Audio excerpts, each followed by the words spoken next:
പ്രിയരെ,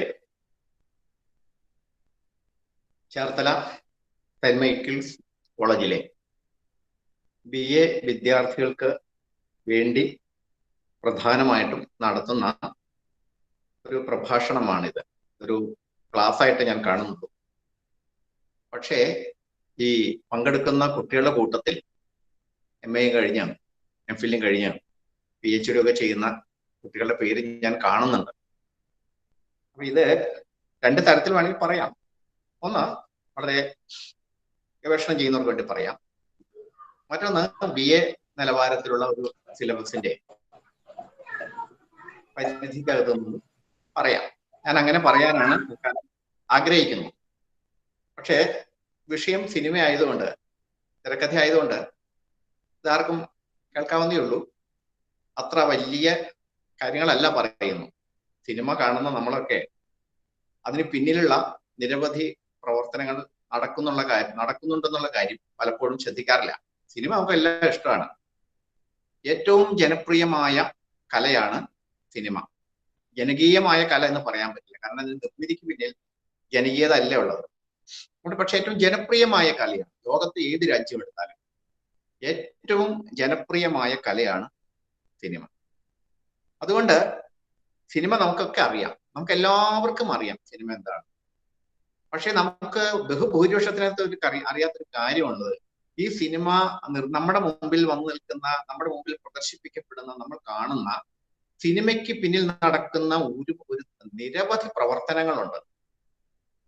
അത് നമുക്ക് അറിഞ്ഞുകൂടാ, പലർക്കും അറിഞ്ഞുകൂടാ. നമുക്കറിയാം ആരൊക്കെയോ കഥ എഴുതുന്നുണ്ട്, ആരൊക്കെയോ ക്യാമറ പ്രവർത്തിപ്പിക്കുന്നുണ്ട്, കുറെ ആളുകൾ അഭിനയിക്കുന്നുണ്ട്. പലപ്പോഴും നമ്മുടെ മനസ്സിൽ സിനിമ കിടക്കുന്നത് അഭിനയിച്ച നടന്മാരുടെ രൂപത്തിലാണ്. കുറച്ചും കൂടി സിനിമാ സാക്ഷരത കിട്ടിക്കഴിഞ്ഞാൽ നമ്മൾ സംവിധായകനെ കൂടി ഓർക്കും. പക്ഷെ അതിന് പിന്നിൽ ഒരുപാട് തരത്തിലുള്ള ഘടകങ്ങൾ പ്രവർത്തിക്കുന്നുണ്ട്. ഈ ഘടകങ്ങളിൽ ഒരു പ്രധാനപ്പെട്ട ഘടകമാണ് തിരക്കഥ. ഒരുപക്ഷെ സിനിമയുടെ ആദ്യഘട്ടം മുതൽ, സിനിമയ്ക്ക് ആദ്യം വേണ്ടത് ഒരു തിരക്കഥയാണ്. അതിന്റെ അവസാനത്തെ സ്റ്റേജ് വരെ, അവസാനത്തെ എഡിറ്റിംഗ് കഴിഞ്ഞിട്ട് അവസാനം അതിന്റെ ശബ്ദ സന്നിവേശം വരെയുള്ള സന്ദർഭങ്ങളിൽ ആവശ്യമായ ഒരു ചലച്ചിത്ര ഘടകമാണ് തിരക്കഥ. ആ തിരക്കഥ എങ്ങനെയാണ് നമ്മൾ തിരക്കഥയെ മനസ്സിലാക്കേണ്ടത്? രണ്ടു തരത്തിൽ നമുക്ക് തിരക്കഥയെ പറ്റി പറയാം. ഒന്ന്, എങ്ങനെ തിരക്കഥ എഴുതണം, അല്ലെങ്കിൽ എങ്ങനെ ഒരു സിനിമയുടെ ചലച്ചിത്ര ഭാഷയെ പഠിക്കണം. ഈ രണ്ട് തരത്തിൽ നമുക്ക് തിരക്കഥയെ കാണാം. പറഞ്ഞു വരുമ്പോ തിരക്കഥ എങ്ങനെ എഴുതണം എന്നതിനെ പറ്റിയുള്ള ഒരു ഉത്തരം കൂടി ആയിട്ട് മാറും ഇത്തരത്തിലുള്ള നമ്മുടെ ഈ ക്ലാസ്. സാമാന്യം വലിയൊരു വിഷയമാണിത്. എന്നാലും പരമാവധി ഒരു 3/4 മണിക്കൂർ കൊണ്ട് ഇത് പറയുകയാണെങ്കിൽ, നിങ്ങൾക്ക് എന്തെങ്കിലും ചോദ്യമുണ്ടെങ്കിൽ നമുക്ക് മൊത്തം 1 മണിക്കൂർ കൊണ്ട് എൻ്റെ ഈ ക്ലാസ് പൂർത്തീകരിക്കാം. നമുക്കറിയാം, ഒരുപാട് തലങ്ങളും ഒരുപാട് ഘടകങ്ങളുമുള്ള ഒരു കലയാണ് സിനിമ. തലങ്ങൾ എന്ന് പറയുമ്പോൾ അതൊരു വിനോദമാണെന്ന് പറയാം. ചലച്ചിത്രം ഒരു വിനോദമാണ്. പക്ഷേ മറ്റു വിനോദങ്ങൾ പോലെ അല്ല. ഒരുപാട് പണച്ചെലവുണ്ട് ഒരു സിനിമ ഉണ്ടാക്കാൻ. അതുകൊണ്ട് പണം ഒരുപാട് ഇറക്കാൻ, മൂലധനം നിക്ഷേപിക്കാൻ കഴിയുന്ന ആളുകൾക്ക് സിനിമ പഠിക്കാൻ പറ്റുള്ളൂ. അതിന്റെ അവസ്ഥകളൊക്കെ ഇന്ന് മാറുന്നുണ്ട്. പക്ഷെ എന്നിരുന്നാലും ഒരു സിനിമ തയ്യാറാക്കി പൊതുസമൂഹത്തിന് മുമ്പിൽ അവതരിപ്പിക്കണമെങ്കിൽ വലിയ പണച്ചെലവുണ്ട്. അതുകൊണ്ട് അത് വാണിജ്യവുമായി ബന്ധപ്പെടുന്ന കാര്യം, വിപണിയുമായിട്ട് നമ്മളൊരു ഉൽപ്പന്നം ഉണ്ടാക്കി കഴിഞ്ഞാൽ ആ മുടക്കുമുതലെങ്കിലും നമുക്ക് വിറ്റ് കിട്ടണം. അതുകൊണ്ട് ഇതൊരു ഉൽപ്പന്നം എന്ന നിലയ്ക്ക് നോക്കുമ്പോൾ ചിലവേറെ ഒരു ഉൽപ്പന്നമായതുകൊണ്ട് അതിൽ നിന്ന് കുറച്ച് മുടക്കുമുതൽ തിരിച്ചു കിട്ടാൻ നമ്മൾ ആഗ്രഹിക്കും. അതുകൊണ്ട് തന്നെ അത് വാണിജ്യവുമായി സാധ്യമാണ്.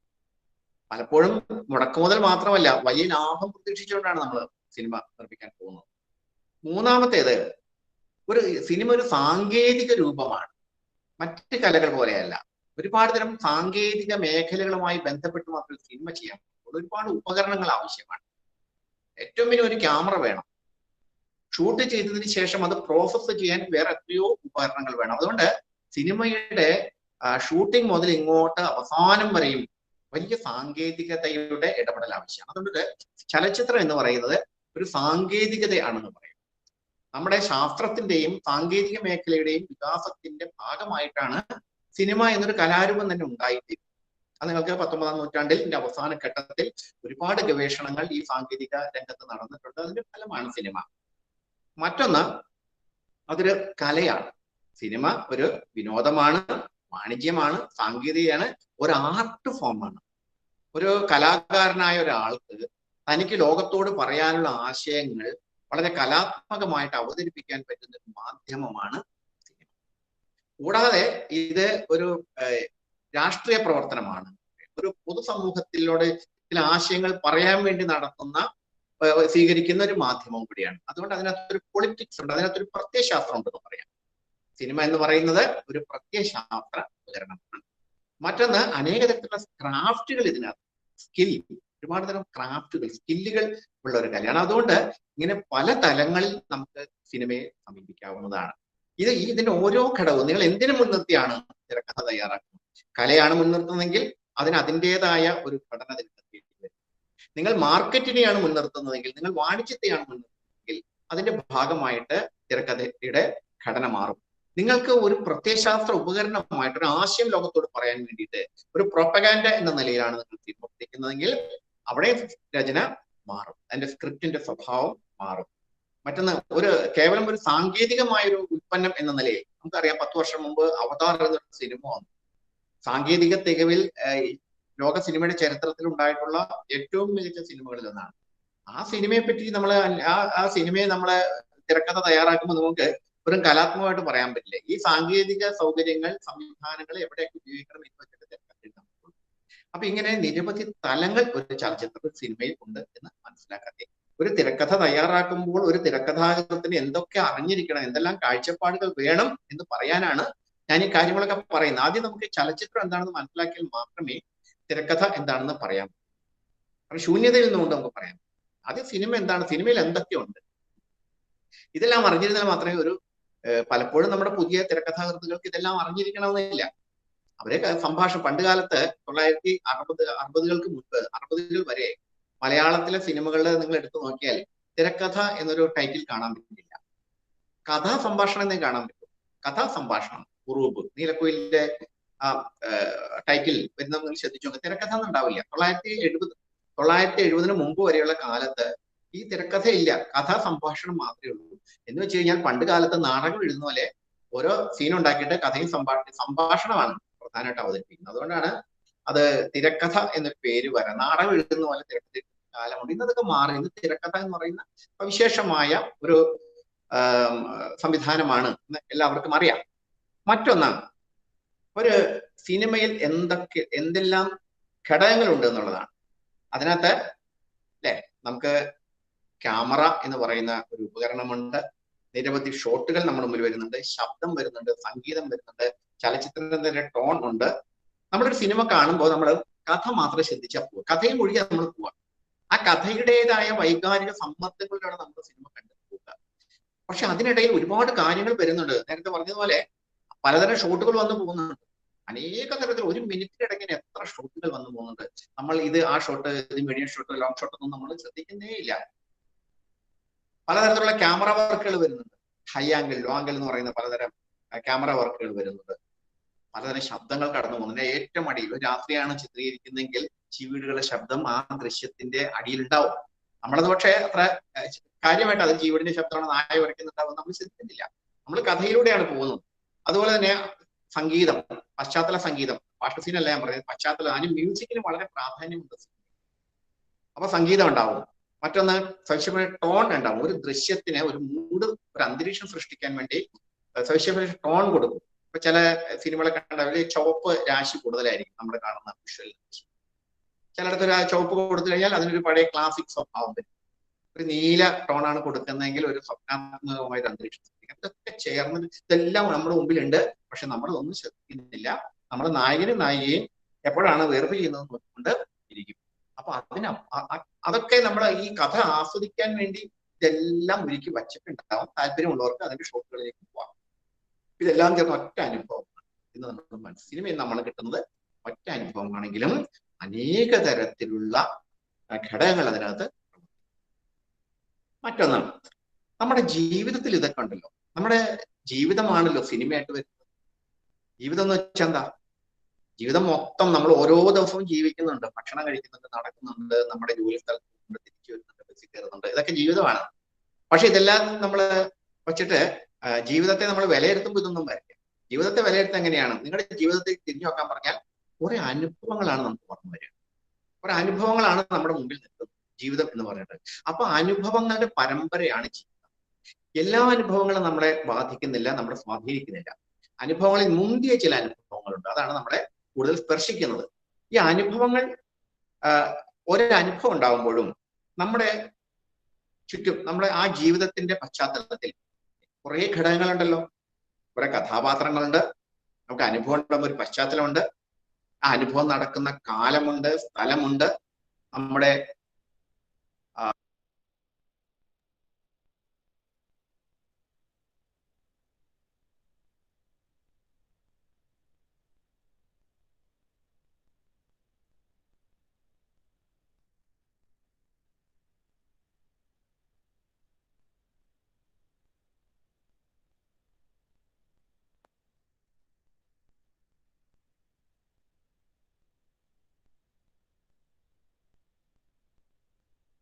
ആരൊരാൾ അറിയാതെ പ്രസന്റിങ് ഞെക്കിപ്പോയിട്ടുണ്ട്.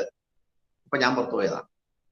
അപ്പോ ഇതെല്ലാം നമ്മുടെ ജീവിതത്തിൽ ചുറ്റുമുണ്ട്. ശബ്ദമുണ്ട്, ചലനമുണ്ട്, മൂഡ്, സവിശേഷമായ മൂഡ്, നമ്മുടെ മനസ്സിലുള്ള മൂഡ് നമുക്ക് അന്തരീക്ഷം തോന്നും. ഒരു മഴ പെയ്യാനൊക്കെ കെട്ടി നിൽക്കുന്ന ഒരു ആകാശമൊക്കെ കാണുന്ന നേരം നമുക്കൊരു സവിശേഷമായ മൂഡുണ്ട്, സവിശേഷമായ അന്തരീക്ഷമുണ്ട്. ഇത് നമ്മുടെ ജീവിതത്തിലുള്ളതാണ്. ഇതൊക്കെ നമ്മളൊരു ചലച്ചിത്രത്തിലേക്ക് പുനരാവിഷ്കരിക്കുകയാണ് നമ്മൾ ചെയ്യുന്നത്. ഇനി നമ്മൾ മനസ്സിലാക്കേണ്ട ഒരു കാര്യം, എന്താണ് ഈ സാഹിത്യവും ചലച്ചിത്ര ഭാഷയും തമ്മിലുള്ള വ്യത്യാസം? സാഹിത്യത്തിൽ നമുക്ക് ആഖ്യാനാത്മകമാണ്, നമുക്ക് എന്ത് വേണമെങ്കിലും പറഞ്ഞു വയ്ക്കാം. ഉദാഹരണത്തിന്, അവൻ ഒരു നല്ല മനുഷ്യനായിരുന്നു എന്ന് നമുക്ക് സാഹിത്യത്തിൽ പറഞ്ഞു വയ്ക്കാം. എങ്ങനെയാണ് ഒരു സിനിമയിൽ ഇത് പറയുക എന്നുള്ളത്? സിനിമയിൽ ഇടയ്ക്ക് സംവിധായകൻ കയറി വന്നിട്ട് ഇവൻ ഒരു നല്ല മനുഷ്യനാണെന്ന് വിളിച്ചു പറയാൻ പറ്റും. അപ്പൊ അവൻ ഒരു നല്ല മനുഷ്യനാണ് എന്നുള്ളത് ഏതെങ്കിലും തരത്തിലുള്ള ഒരു പ്രവൃത്തി കൊണ്ട് സൂചിപ്പിക്കണം, ഒരു ഇമേജ് കൊണ്ട് സൂചിപ്പിക്കണം. ഒരു ഇമേജ് ആകാം, ഒരു പ്രവൃത്തിയാകാം, ഒരു ക്രിയ ആകാം, ഒരു നോട്ടം കൊണ്ട്. അപ്പൊ എന്തെങ്കിലും വിഷ്വൽ ആയിട്ട് മാത്രമേ നമുക്ക് ഈ മനുഷ്യ ജീവിതത്തിന്റെ സമസ്ത കാര്യങ്ങളും ചലച്ചിത്രത്തിൽ ആവിഷ്കരിക്കാം. ദൃശ്യാത്മകമായിരിക്കണം. അതാണ് ഏറ്റവും വലിയ വെല്ലുവിളി. സിനിമയുടെ ഏറ്റവും വലിയ വെല്ലുവിളി എന്താ വെച്ച് കഴിഞ്ഞാൽ, നമ്മുടെ ജീവിതം എന്ന് പറയുന്ന, അനുഭവം എന്ന് പറയുന്നത് കേവലം ബാഹ്യമല്ല, നമ്മുടെ മനസ്സിൽ നടക്കുന്ന പ്രവർത്തനങ്ങളാണ് നമ്മുടെ അനുഭവം എന്ന് പറയുന്നത്. ആ മനസ്സിൽ നടക്കുന്ന വൈകാരിക വിക്ഷുബ്ധതയുടെ, വിനിമയങ്ങളുടെ ബാഹ്യമായ പ്രകടനമാണ് നമ്മുടെ ചുറ്റോടെ നമ്മൾ കാണിക്കുന്നത്. നമുക്ക് ഒരാളോട് ഭയങ്കരമായ ദേഷ്യമുണ്ട്, പക്ഷെ ദേഷ്യം അടക്കി പിടിച്ച് നമ്മൾ അയാളോട് പെരുമാറുന്നു. നമുക്ക് സാഹിത്യത്തിൽ എഴുതി വയ്ക്കാം. എന്താണ്, അവന് കലശലായ രോഷം ഉണ്ടായിരുന്നെങ്കിൽ അവനത് അടക്കി വെച്ചു എന്ന് നമുക്ക് സാഹിത്യകൃതിയിൽ എഴുതി വെക്കാം. പക്ഷെ ഒരു സിനിമയിൽ എങ്ങനെ കാണിക്കും? സിനിമയിൽ ഈ പറഞ്ഞ ആശയത്തെ ദൃശ്യാത്മകമായിട്ട് നമ്മൾ വിഷ്വൽ, അതായത് അവന്റെ മനസ്സ് രോഷം കൊണ്ട് പുകയുകയായിരുന്നു, പക്ഷെ അവനത് മറച്ചു വെച്ചു. അവനത് മറച്ചു വെച്ചു എന്ന് പറയുമ്പോൾ പിന്നെ സിനിമയിൽ കാണിക്കാൻ പറ്റില്ല, മറച്ചു വെക്കുകയാണല്ലോ. പക്ഷെ ആ മറച്ചു വച്ചിരിക്കുന്ന ഒരു കാര്യത്തെ, അവന്റെ മനസ്സിലുള്ള രോഷത്തെ, അമർഷത്തെ എങ്ങനെ ആവിഷ്കരിക്കാം, ദൃശ്യാത്മകമാക്കാം എന്നുള്ളതാണ് ഒരു ചലച്ചിത്രകാരൻ നേരിടുന്ന വെല്ലുവിളി. അതാണ് സാഹിത്യവും സിനിമയും തമ്മിലുള്ള വ്യത്യാസം. ഇത് മനസ്സിലാക്കിയില്ലെങ്കിൽ നമുക്ക് തിരക്കഥ എഴുതാൻ പോകുമ്പോഴേ ഒരാൾക്ക് മനസ്സിൽ വലിയ രോഷമുണ്ട്, ഇതെങ്ങനെ കാണിക്കും? ആ രോഷം അടക്കി പിടിച്ച രോഷമാണ്, എങ്ങനെ കാണിക്കും? അവൻ അമർഷം ഉള്ളിൽ ഒതുക്കി എങ്ങനെ കാണിക്കും? ഇവിടെയാണ് ഇത് നല്ലൊരു സംവിധായകൻ അത് മറികടക്കും. അതിന് പല കാര്യങ്ങളുണ്ട്. ഒരു നോട്ടം കൊണ്ട് ഒരാളുടെ പ്രേമം തോന്നി എന്ന് പറഞ്ഞാൽ അത് കാണിക്കുന്നത് എങ്ങനെയാണ്? പ്രേമം വിളിച്ചു പോയിട്ടല്ലല്ലോ, പ്രണയം ഒരു നോട്ടം കൊണ്ട് നമുക്ക് അവതരിപ്പിക്കാം. ആ നോട്ടം എന്ന് പറയുന്നത് വിഷ്വലാണ്, ദൃശ്യഭാഷയാണ്. സാഹിത്യത്തിന്റെ ഭാഷ വാക്കുകളുടെ ഭാഷയാണ്. സാഹിത്യത്തിന്റെ, സിനിമയുടെ ഭാഷ എന്ന് പറയുന്നത് ദൃശ്യഭാഷയാണ്. എല്ലാറ്റിനും ദൃശ്യപരത നൽകണം, ദൃശ്യാത്മകത കൊടുക്കണം. അതുകൊണ്ട് ഈ തിരക്കഥാ സൈദ്ധാന്തികനായ ഡേവിഡ് ഫീൽഡ് പറയുന്ന ഒരു കാര്യമുണ്ട്, ഒരു കഥയെ ചിത്രങ്ങൾ കൊണ്ട് പറയുന്നതാണ് തിരക്കഥ, ഭാഷ കൊണ്ട് പറയുന്നത് എന്താണ്? സാഹിത്യം.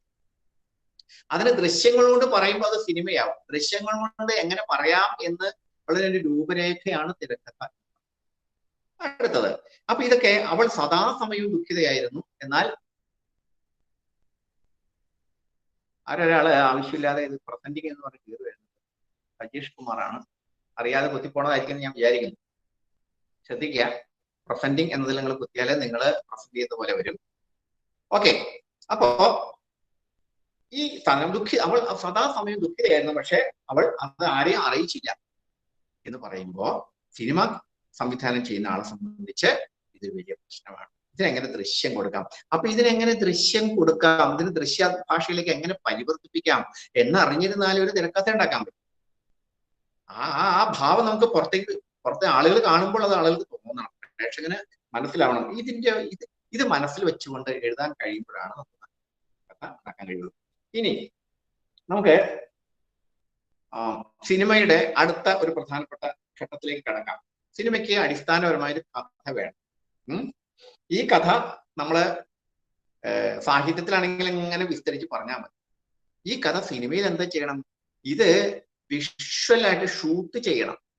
കഥ എങ്ങനെ ഷൂട്ട് ചെയ്യാൻ പറ്റും? ആദ്യം മുതൽ അവസാനം വരെ ഷൂട്ട് ചെയ്യാൻ പറ്റും. നിങ്ങൾക്ക് ഒരു നാടകം ആദ്യം മുതൽ അവസാനം വരെ സ്റ്റേജിൽ അവതരിപ്പിക്കാം, ഒറ്റ രംഗത്തിൽ അവതരിപ്പിക്കാം. കാരണം അതിന്റെ ഘടന അങ്ങനെയാണ്. സിനിമയുടെ ഘടന അങ്ങനെയല്ല. സിനിമയുടെ ഒന്നാമത്തെ സീൻ ഇരിക്കുന്നത്, ഒന്നാമത്തെ സന്ദർഭം നടക്കുന്നത് തിരുവനന്തപുരത്താണ്, രണ്ടാമത്തെ സന്ദർഭം നടക്കുന്നത് ബാംഗ്ലൂരാണ്, മൂന്നാമത്തെ സന്ദർഭം നടക്കുന്നത് ചെന്നൈയിലാണ്. അപ്പൊ ഇത് ഒറ്റയടിക്ക് ചെയ്യാൻ പറ്റില്ല. അപ്പൊ അതിനെ ഷൂട്ടിംഗ് ചെയ്യണമെങ്കിൽ നമ്മൾ ക്യാമറ ഉപയോഗിച്ച് ദൃശ്യങ്ങൾ പകർത്തിയെടുക്കുകയാണ്. ഷൂട്ടിംഗ് നമ്മൾ ഷൂട്ടിംഗ് എന്ന് പറയുന്നത്.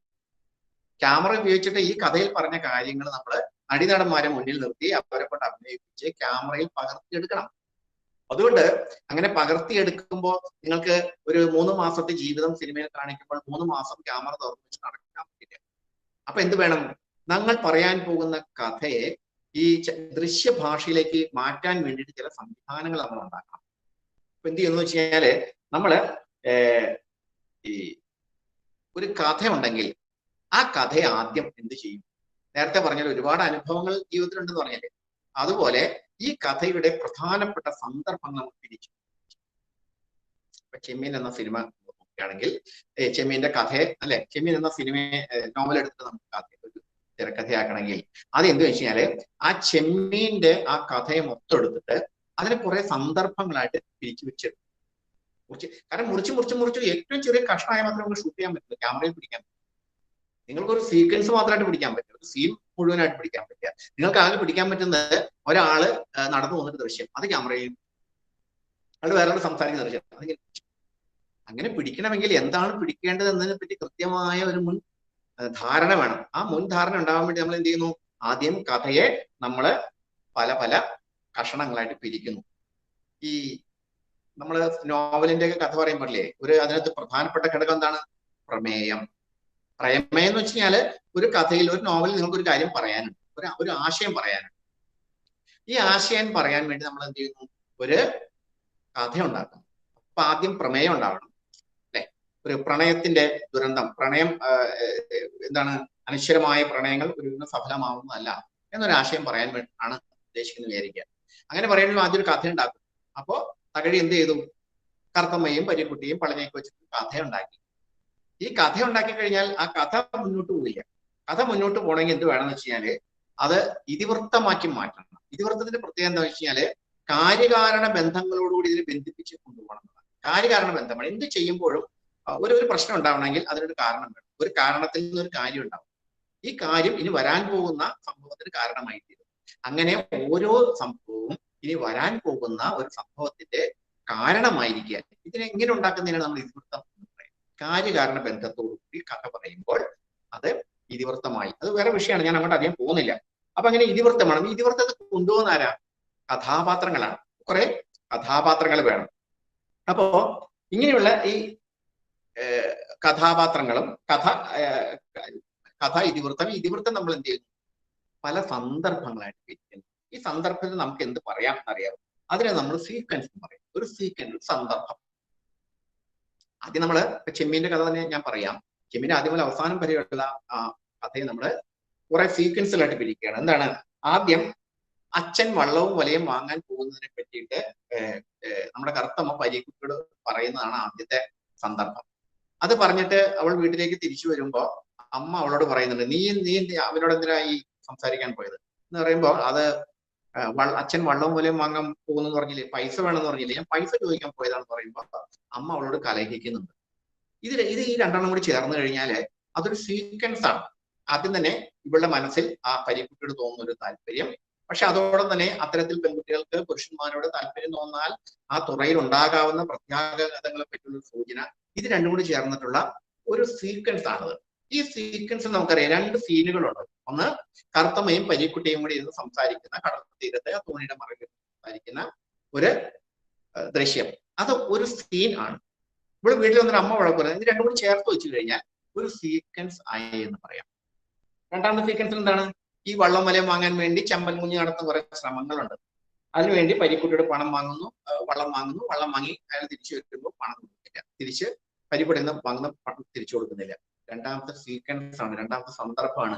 ആ സന്ദർഭത്തിലുണ്ട് ഒരു 3-4 സീനുകൾ. അപ്പൊ എന്ത് ചെയ്യുന്നു? ഒരു കഥയെ ഇതിവൃത്തമാക്കി വികസിപ്പിച്ചതിന് ശേഷം ആ ഇതിവൃത്തത്തെ അനേകം സീക്വൻസുകളായിട്ട്, സന്ദർഭങ്ങളായിട്ട് പിരിക്കുകയാണ്. അപ്പൊ നമുക്ക് നമ്മുടെ ജീവിതം സിനിമയാക്കാം. പക്ഷെ അതിനെന്ത് വേണം? നമ്മുടെ ജീവിതത്തിലെ മുന്തിയ ജീവിതത്തിലെ കുറെ സന്ദർഭങ്ങൾ നമുക്ക് എടുക്കുക. ആ ഒരു സന്ദർഭം തന്നെ പല പല ദൃശ്യങ്ങളായിട്ട് നമുക്ക് കാണിക്കാൻ പറ്റും. അത് സീനുകളായിട്ട് ഇരിക്കുന്നു. അപ്പൊ നമ്മൾ എന്ത് ചെയ്തു? ഒരു കഥയെ ഇതിവൃത്തമായിട്ട് വികസിപ്പിക്കുന്നു. ആ ഇതിവൃത്തത്തെ തന്നെ നമ്മൾ എന്ത് ചെയ്യുന്നു? സിനിമയ്ക്ക് വേണ്ടി ഇതിവൃത്തത്തെ അതേപടി നമ്മൾ ആഖ്യാനം ചെയ്ത നോവലായിക്കോളും. അതിനൊരു ചലച്ചിത്രത്തിന് വേണ്ടിയിട്ട് എന്ത് ചെയ്യുന്നു? അതിന് നമ്മൾ ചെറിയ ചെറിയ സീക്വൻസുകളായിട്ട്, സന്ദർഭങ്ങളായിട്ട് പിരിക്കുന്നു. സന്ദർഭങ്ങളായിട്ട് പിരിച്ചതിന് ശേഷം നമ്മൾ എന്ത് ചെയ്യുന്നു? ഈ സന്ദർഭങ്ങളെ സന്ദർഭങ്ങളായിട്ട് പിരിച്ചതിന് ശേഷം നമ്മൾ ഈ സന്ദർഭത്തെ അതിൽ തന്നെ ഉപസന്ദർഭങ്ങളുണ്ട്. അതിനെ നമ്മൾ എന്ത് ചെയ്യുന്നു? ഇപ്പോ പരീക്കുട്ടിയും കത്തമ്മയും കടത്തിൽ നിന്ന് സംസാരിക്കുന്ന ഒരു ഉപസന്ദർഭമാണ്. അമ്മ വഴക്ക് പറയുന്ന വേറെ സന്ദർഭമാണ്. ഇത് രണ്ടും ഒരു സീക്വൻസിൽ വരുന്നതാണെങ്കിലും നമ്മൾ എന്ത് ചെയ്യുന്നു? രണ്ട് സീനുകളായിട്ട് പിരിക്കും ഷൂട്ട് ചെയ്യാനുള്ള സമയത്ത്. കാരണം ഒരു സീൻ എന്ന് പറഞ്ഞു കഴിഞ്ഞാല് അവിടെ പോയി നിന്നിട്ട് നമ്മുടെ ക്യാമറ തുറന്നു വെച്ച് സംവിധായകൻ ആ സീൻ മൊത്തത്തിലാണ് സാധാരണഗതിയിൽ എടുക്കുക. ഒരു സീനിൽ തന്നെ പല പല സാധനങ്ങൾ കയറി വരും. അപ്പൊ ഷൂട്ടിങ്ങിന് വേണ്ടിയിട്ട് നമ്മൾ ചെയ്യുന്നു ഒരു കൊച്ചു ഇൻസിഡന്റ്, ഒരു സീക്വൻസിനകത്തെ ഒരു ഇൻസിഡന്റിനെ, ആ സംഭവങ്ങളല്ല, ഒരു ചെറിയ സന്ദർഭത്തെ, ആ ഒരു അനുഭവ ഖണ്ഡത്തെ നമ്മൾ എന്ത് ചെയ്യുന്നു? ഒരു സീനാക്കിയെടുക്കും. ഇനി സീനും അതേപടി ചിത്രീകരിക്കാൻ പറ്റില്ല. നമ്മള് ജീവിതം എന്ന് വെച്ചാൽ എന്താണ്? നേരത്തെ ഞാൻ പറഞ്ഞു, അനുഭവങ്ങളാണ്. ഈ അനുഭവങ്ങൾ തന്നെ എന്താണ്? ഒരുപാട് തരം ക്രിയകളാണ്. ക്രിയകൾ ആണ് കൂടിച്ചേർന്നാണ് അനുഭവം ഉണ്ടാവുക. അല്ലെ? നമ്മുടെ ഒരാളുടെ വഴക്കിടുമ്പോ എന്താ സംഭവിക്കുന്നത്? അവിടെ വഴക്കിടുന്നതിൽ തന്നെ ഒരുപാട് ക്രിയകൾ നടക്കുന്നു. അല്ലെ? നമ്മള് ഭാഷ മോശമായിട്ട് ഉപയോഗിക്കുന്നു, കുറിച്ചു നോക്കുന്നു, അടിക്കാൻ കയ്യോങ്ങുന്നു, അങ്ങനെ ഒരുപാട് തരത്തിലുള്ള ക്രിയകൾ ചേർന്നിട്ടാണ് ഒരു ഇൻസിഡന്റ് ഉണ്ടാകുന്ന, ഒരു സംഭവം ഉണ്ടാകുന്നത്. അതുകൊണ്ട് നമ്മുടെ ഒരു ഉപസന്ദർഭം, അതൊരു സീൻ എന്ന് പറഞ്ഞു കഴിഞ്ഞാൽ ഇത്തരത്തിൽ ഈ ഒരു എന്താ പറയണ്ട ഒരു ഇൻസിഡന്റ് ആണ്. ആ ഇൻസിഡന്റിൽ എന്തെല്ലാം ക്രിയകൾ ഉണ്ട്, ഈ ക്രിയകളൊക്കെ നമ്മൾ ദൃശ്യഭാഷയിലേക്ക് കൊണ്ടുവരണം. ഓരോ കഷണത്തെയും നമ്മൾ ഇങ്ങനെ ചേർത്ത് വെച്ചിട്ടാണ് നമ്മൾ ഒരു സീൻ ഉണ്ടാക്കുന്നത്. ഞാൻ നേരത്തെ പറഞ്ഞ വഴക്കിടുന്ന ഒരു സന്ദർഭം.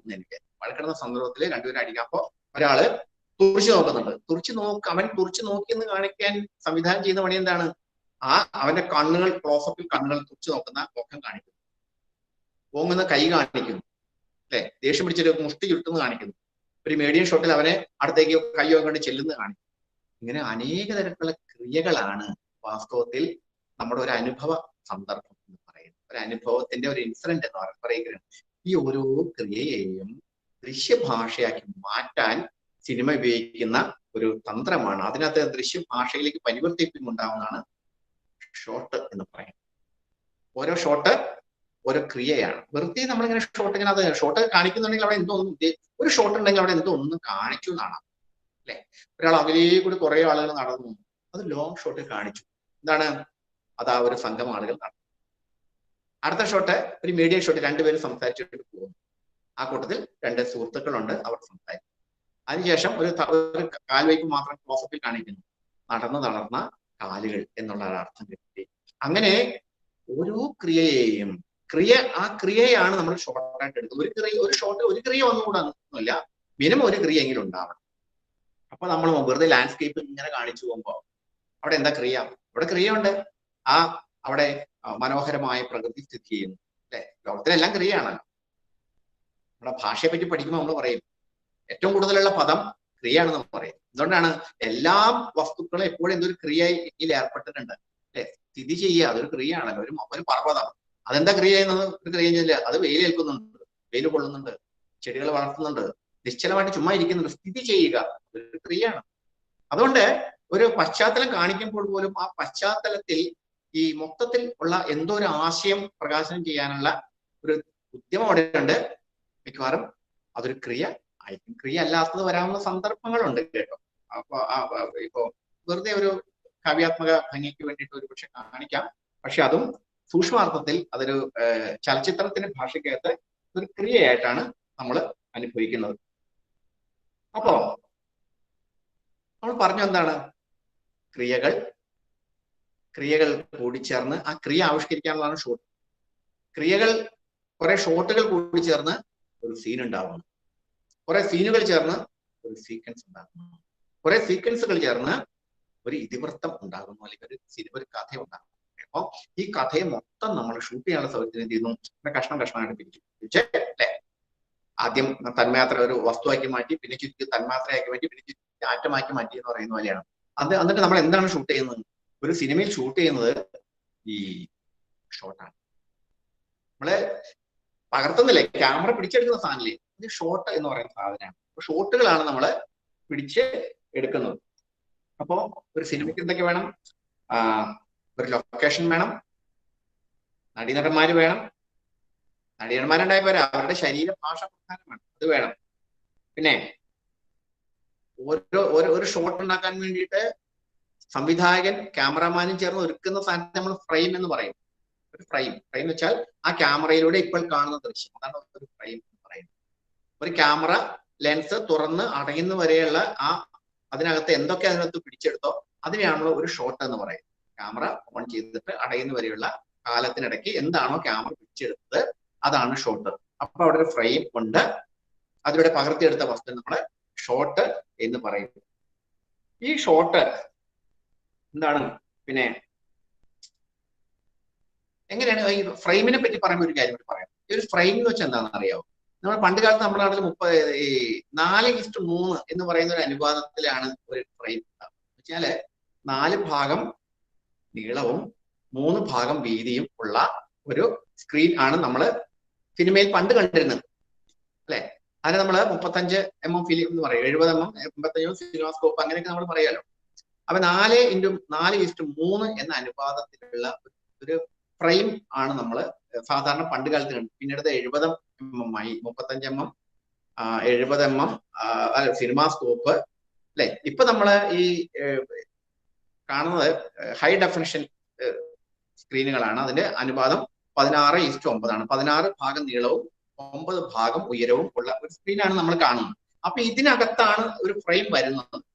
ഈ ഫ്രെയിമിനകത്ത് എന്തൊക്കെ വേണമെന്ന് അറിയാം. ഈ ഫ്രെയിമിനകത്ത് വയ്ക്കുന്ന കോമ്പോസിഷൻ എന്ന് പറയുന്നത്, ആ ഫ്രെയിമിനകത്ത് ഉണ്ടായിരിക്കേണ്ട കാര്യങ്ങൾ, അതൊന്ന് മാസ് എന്ന് പറയും. എന്തൊക്കെ വസ്തുക്കൾ അതിനകത്ത് അതെല്ലാം കൂടി ചേർന്ന് മാസ് എന്ന് പറയും. പിന്നെ അതിനകത്ത് എന്തൊക്കെ ചലിക്കുന്നു, അതിന്റെ ചലനത്തെ ഒരു പ്രധാനപ്പെട്ട ഘടന, അതിനകത്ത് എന്തൊക്കെ ചലിക്കുന്നു, ചലന ദിശ എന്താണ്, എത്രത്തോളം വസ്തുക്കൾ മാസ് വസ്തുക്കൾ അതിനകത്തുണ്ട്, പിന്നെ അതിനകത്തൊരു ടോൺ എന്താണ്. ഒരു വളരെ ഞാൻ പറയില്ലേ, വടക്കൻ വീരാതയുടെ തുടക്കഭാഗത്തൊക്കെ നമ്മൾ ചുവന്ന ഒരു അന്തരീക്ഷത്തില്ലേ, വളരെ ക്ലാസിക്കൽ ഒരു പഴമയൊക്കെ തോന്നിപ്പിക്കാൻ ഒരു അന്തരീക്ഷം ഉണ്ടാക്കാൻ വേണ്ടി ആവശ്യമായ ടോൺ ഉപയോഗിക്കും. ഇതെല്ലാം ചേർന്നിട്ടാണ് അതിന് കോമ്പോസിഷൻ എന്ന് പറയുന്നത്. ഒരു ഫ്രെയിമിനകത്തുള്ള കോമ്പോസിഷൻ എന്ന് പറയും. ഇതൊക്കെ തിരക്കഥയിൽ ആവശ്യമാണ്. ഇതെല്ലാം ചേർന്നാലേ നമുക്കൊരു സിനിമ ഉണ്ടാക്കാൻ പറ്റുള്ളൂ. അപ്പോ ഒരു ഫ്രെയിം ഇപ്പൊ നിങ്ങള് 4:3 ആണോ 16:9 ആണോ അല്ലെങ്കിൽ വേറെ എന്തെങ്കിലും തരത്തിലുള്ള ഒരു അനുപാതമാണോ ഒരു ഫ്രെയിം എന്ന് തിരക്കഥ എഴുതുന്ന ആൾക്ക് അറിഞ്ഞിരിക്കണം. കാരണം ഈ ക്യാമറയിലൂടെ എന്താണ് കാണുന്നത് അതാണ് തിരക്കഥയിൽ എഴുതുന്നത്. ക്യാമറയിലൂടെ എന്താണോ ഷൂട്ട് ചെയ്യാൻ പോകുന്നത് അതാണ് സിനിമയിൽ എഴുതി ഉണ്ടാക്കുന്നത്. അതുകൊണ്ട് ഇതൊക്കെ അറിഞ്ഞിരിക്കേണ്ടത് ആവശ്യമാണ്. ഓക്കെ, ഇനി ഒരു തിരക്കഥാർത്ഥ ഇത് ഞാൻ തിരക്കഥയെ പറ്റിയിട്ട് ഏകാഗ്രയുടെ അവസാനത്തെ സമയം ഞാൻ പറയും. എന്നൊരു സിനിമയെ പറ്റി പൊതുവായിട്ട് പറയുമ്പോൾ ശ്രദ്ധിക്കേണ്ടത്, നമ്മളൊരു കഥാപാത്രങ്ങൾ എന്ന് പറഞ്ഞു. ഈ കഥാപാത്രം എന്ന് കുഞ്ഞിരാമൻ വെറുതെ പറഞ്ഞാൽ പോരാ. ഈ കുഞ്ഞിരാമൻ എന്ന് പറയുമ്പോൾ തന്നെ നമ്മൾ എന്തൊക്കെ ശ്രദ്ധിക്കണം? കുഞ്ഞിരാമൻ എന്ന് പറയുന്ന കഥാപാത്രത്തിന്റെ രൂപം എന്താണ്, എത്രത്തോളമൊക്കെ രൂപം അയാൾക്ക്, ഏത് തരത്തിലുള്ള രൂപമാണ് അയാൾക്ക് ആവശ്യം, ഏത് തരത്തിലുള്ള ജീവിത സാഹചര്യമാണ് അയാൾക്കുള്ളത്, അത് അനുസരിച്ചിട്ട് വേണം അയാൾ എന്ത് വേഷം ധരിക്കണം അല്ലെ, എന്ത് ചമയം അയാൾക്ക് കൊടുക്കണം, അയാൾ എന്ത് തരത്തിലുള്ള ഭാഷ ആണ് അയാൾ ഉപയോഗിക്കുന്നത്. അപ്പൊ അയാളുടെ ശരീരചലനം, അയാൾ ഉപയോഗിക്കുന്ന വസ്ത്രം, അയാളുടെ വേഷം, അയാളുടെ ഭാഷണം, അയാളുടെ ശരീരഭാഷ, ഇതൊക്കെ ചേർന്നാണ് ഒരു കഥാപാത്രം. ഈ കഥാപാത്രത്തിനനുസരിച്ചിട്ട് സംവിധായകൻ പോയിട്ട് നടനെയും നടിയെയും കണ്ടുപിടിക്കണം. പക്ഷെ നടനെയും കണ്ടുപിടിക്കുന്നതിന് മുമ്പായിട്ട് തന്നെ തിരക്കഥ എഴുതുന്ന ആള് ഈ കഥാപാത്രത്തെ കൃത്യമായിട്ട് രൂപപ്പെടുത്തിയിരിക്കണം. എന്നാലും നമുക്ക് തിരക്കഥ എഴുതാൻ പറ്റും.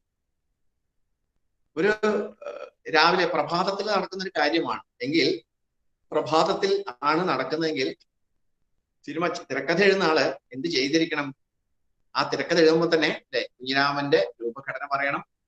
എപ്പോഴാണ് നടക്കുന്നത്? സമയം രാവിലെ 8 മണി. ഇന്ന് തിരക്കഥ എഴുതി വെച്ച് കഴിഞ്ഞാൽ മാത്രമേ സംവിധായകൻ അതനുസരിച്ചിട്ടുള്ള ഒരുക്കങ്ങൾ നടത്താൻ പറ്റുള്ളൂ. അല്ലെ? നമ്മുടെ ഒരു ചലച്ചിത്രത്തിന് ഒരു ദൃശ്യം, ഒരു ഫ്രെയിം ഉണ്ടാക്കുമ്പോൾ നമ്മള് വെളിച്ചം വീഴുന്ന കണ്ടിട്ടില്ലേ? ആ വെളിച്ചം കൊണ്ട് സമയം നമുക്ക് ഊഹിക്കാൻ പറ്റണം. അല്ലെ? പ്രഭാത സമയമാണെങ്കിൽ പ്രഭാതത്തിന്റെ ഒരു നിഴലുകളാണ് വരേണ്ടത്. നട്ടുച്ചയ്ക്ക് സിനിമ അടിച്ചിട്ട് അതാ സൂര്യൻ ഈ പ്രഭാതത്തിൽ നിങ്ങൾ എന്ത് ചെയ്യുന്നു? ഒരാൾ വർത്തമാനം പറയുന്നു. സൂര്യൻ മുകളിലിരിക്കുന്ന നിഴല് സൈഡിലേക്ക് പോകുന്നില്ല, നിഴല് താഴെ തന്നെ വീഴുന്നു. അപ്പൊ പിന്നെ പ്രഭാതമാണെന്ന് പറയാൻ പറ്റും. അപ്പൊ പ്രഭാതമാണെന്ന് തോന്നിപ്പിക്കുന്ന എന്ത് വേണം? അതനുസരിച്ചിട്ടുള്ള പ്രകാശ സംവിധാനം. അപ്പൊ പ്രഭാതമാണെന്ന് തിരക്കഥയിൽ പറഞ്ഞു വെച്ചിട്ടാണ്. എന്നാൽ മാത്രമേ ആ പ്രകാശ സംവിധാനം അവിടെ കൊടുക്കാൻ കഴിയുള്ളൂ. അതനുസരിച്ചിട്ടുള്ള. അപ്പൊ അതുകൊണ്ട് ഒരു പ്രകാശ സംവിധാനം ഒരുക്കുന്ന ആൾക്ക് പോലും ഈ സ്ക്രിപ്റ്റ് ആവശ്യമാണ്. ഇതും കൂടി നമ്മൾ സ്ക്രിപ്റ്റിൽ എഴുതി വെച്ചാൽ തന്നെയാണ് സിനിമ നല്ലപോലെ നിർമ്മിക്കാൻ പറ്റുകയുള്ളൂ. അപ്പോ ഇത്തരത്തിൽ സിനിമയ്ക്ക് ഒരു ശബ്ദപദമുണ്ട്. അല്ലെ? ശബ്ദം വെച്ചാൽ സംഭാഷണമുണ്ട്. അത് തിരക്കഥാകൃത്ത് തന്നെ സംഭാഷണം എഴുതി വെക്കണം. അത് മാത്രമാണ്. രാത്രി സമയമാണ്. ഈ ഒരു സീൻ നമ്മൾ എഴുതുമ്പോൾ അത് രാത്രി സമയമാണ് എന്ന് പറയുമ്പോൾ പശ്ചാത്തലത്തിൽ ചീവീടുകളുടെ ശബ്ദം, നായ വറക്കുന്ന ശബ്ദം, അല്ലെ?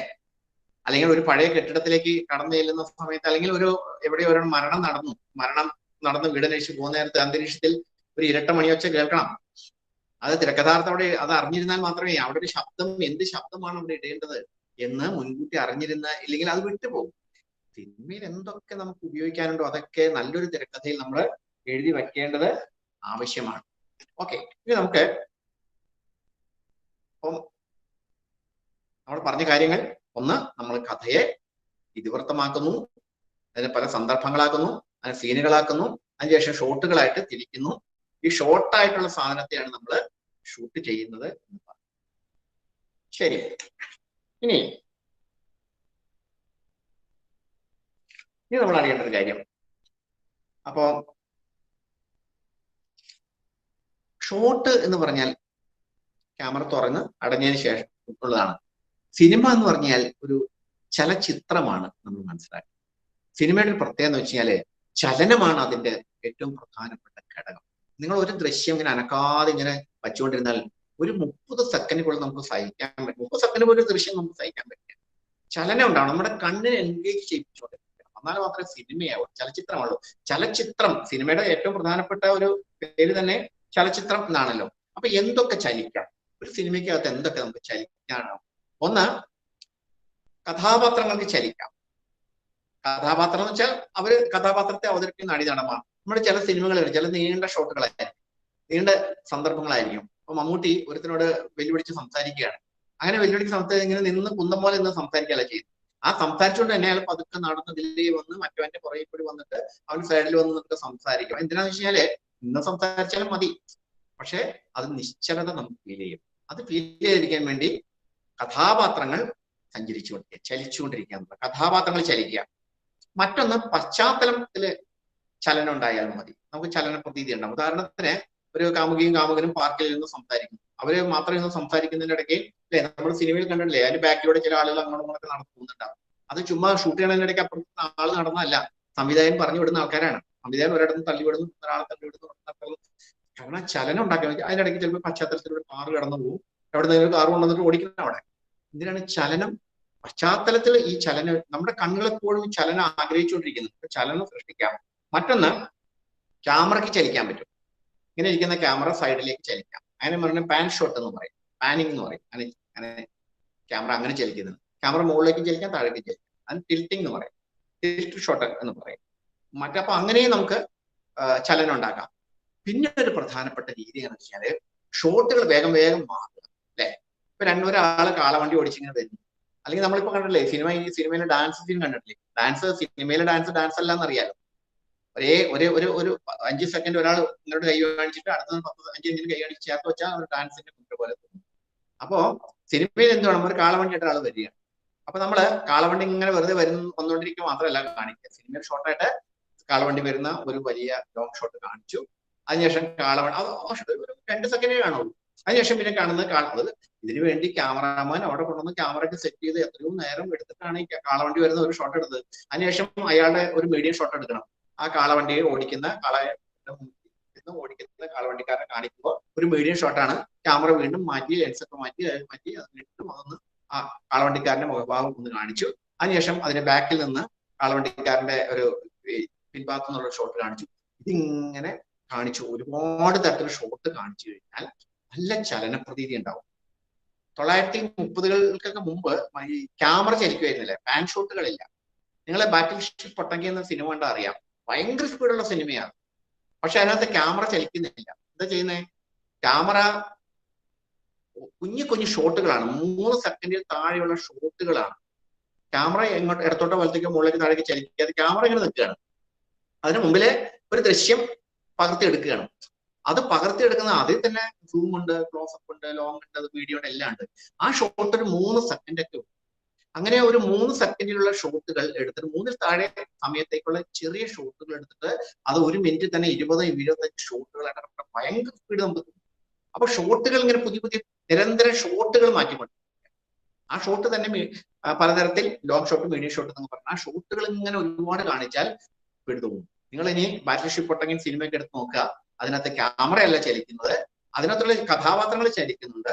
അതിലുള്ള ഷോട്ടുകൾ വേഗം മാറും. എനിക്ക് തോന്നുന്നു അതിനകത്ത് എത്രയോ 1000 ഷോട്ടുകൾ അതിനകത്ത്. ഷോട്ടുകൾ ആരെങ്കിലും എണ്ണിയിട്ടുണ്ടോ എന്ന് എനിക്കറിയില്ല. അത് ബാറ്റിൽ ഷിപ്പ് പൊട്ടങ്കിന്റെ കാലത്തെ വീടുണ്ടാക്കുന്ന ഒരു തന്ത്രമായിരുന്നു വാട്ട് ഷോട്ടുകൾ. അപ്പൊ ഷോട്ടുകൾ നിരന്തരം മാറ്റുക എന്ന് പറയുന്നത് ചലച്ചിത്രത്തിലെ ചലനത്തിന്റെ ഒരു പ്രധാനപ്പെട്ട ഒരു ഘടകമാണ്. അപ്പോ ഞാൻ പറഞ്ഞു, ഈ ഷോട്ട് എന്ന് പറയുന്നത് എന്താണ്? ക്യാമറയിലൂടെ കാണുന്ന ഒരു ദൃശ്യമാണ്. അതെങ്ങനെയൊക്കെ കാണാം, എങ്ങനെയൊക്കെ അതിന് വെറൈറ്റി ഉണ്ടാക്കാം.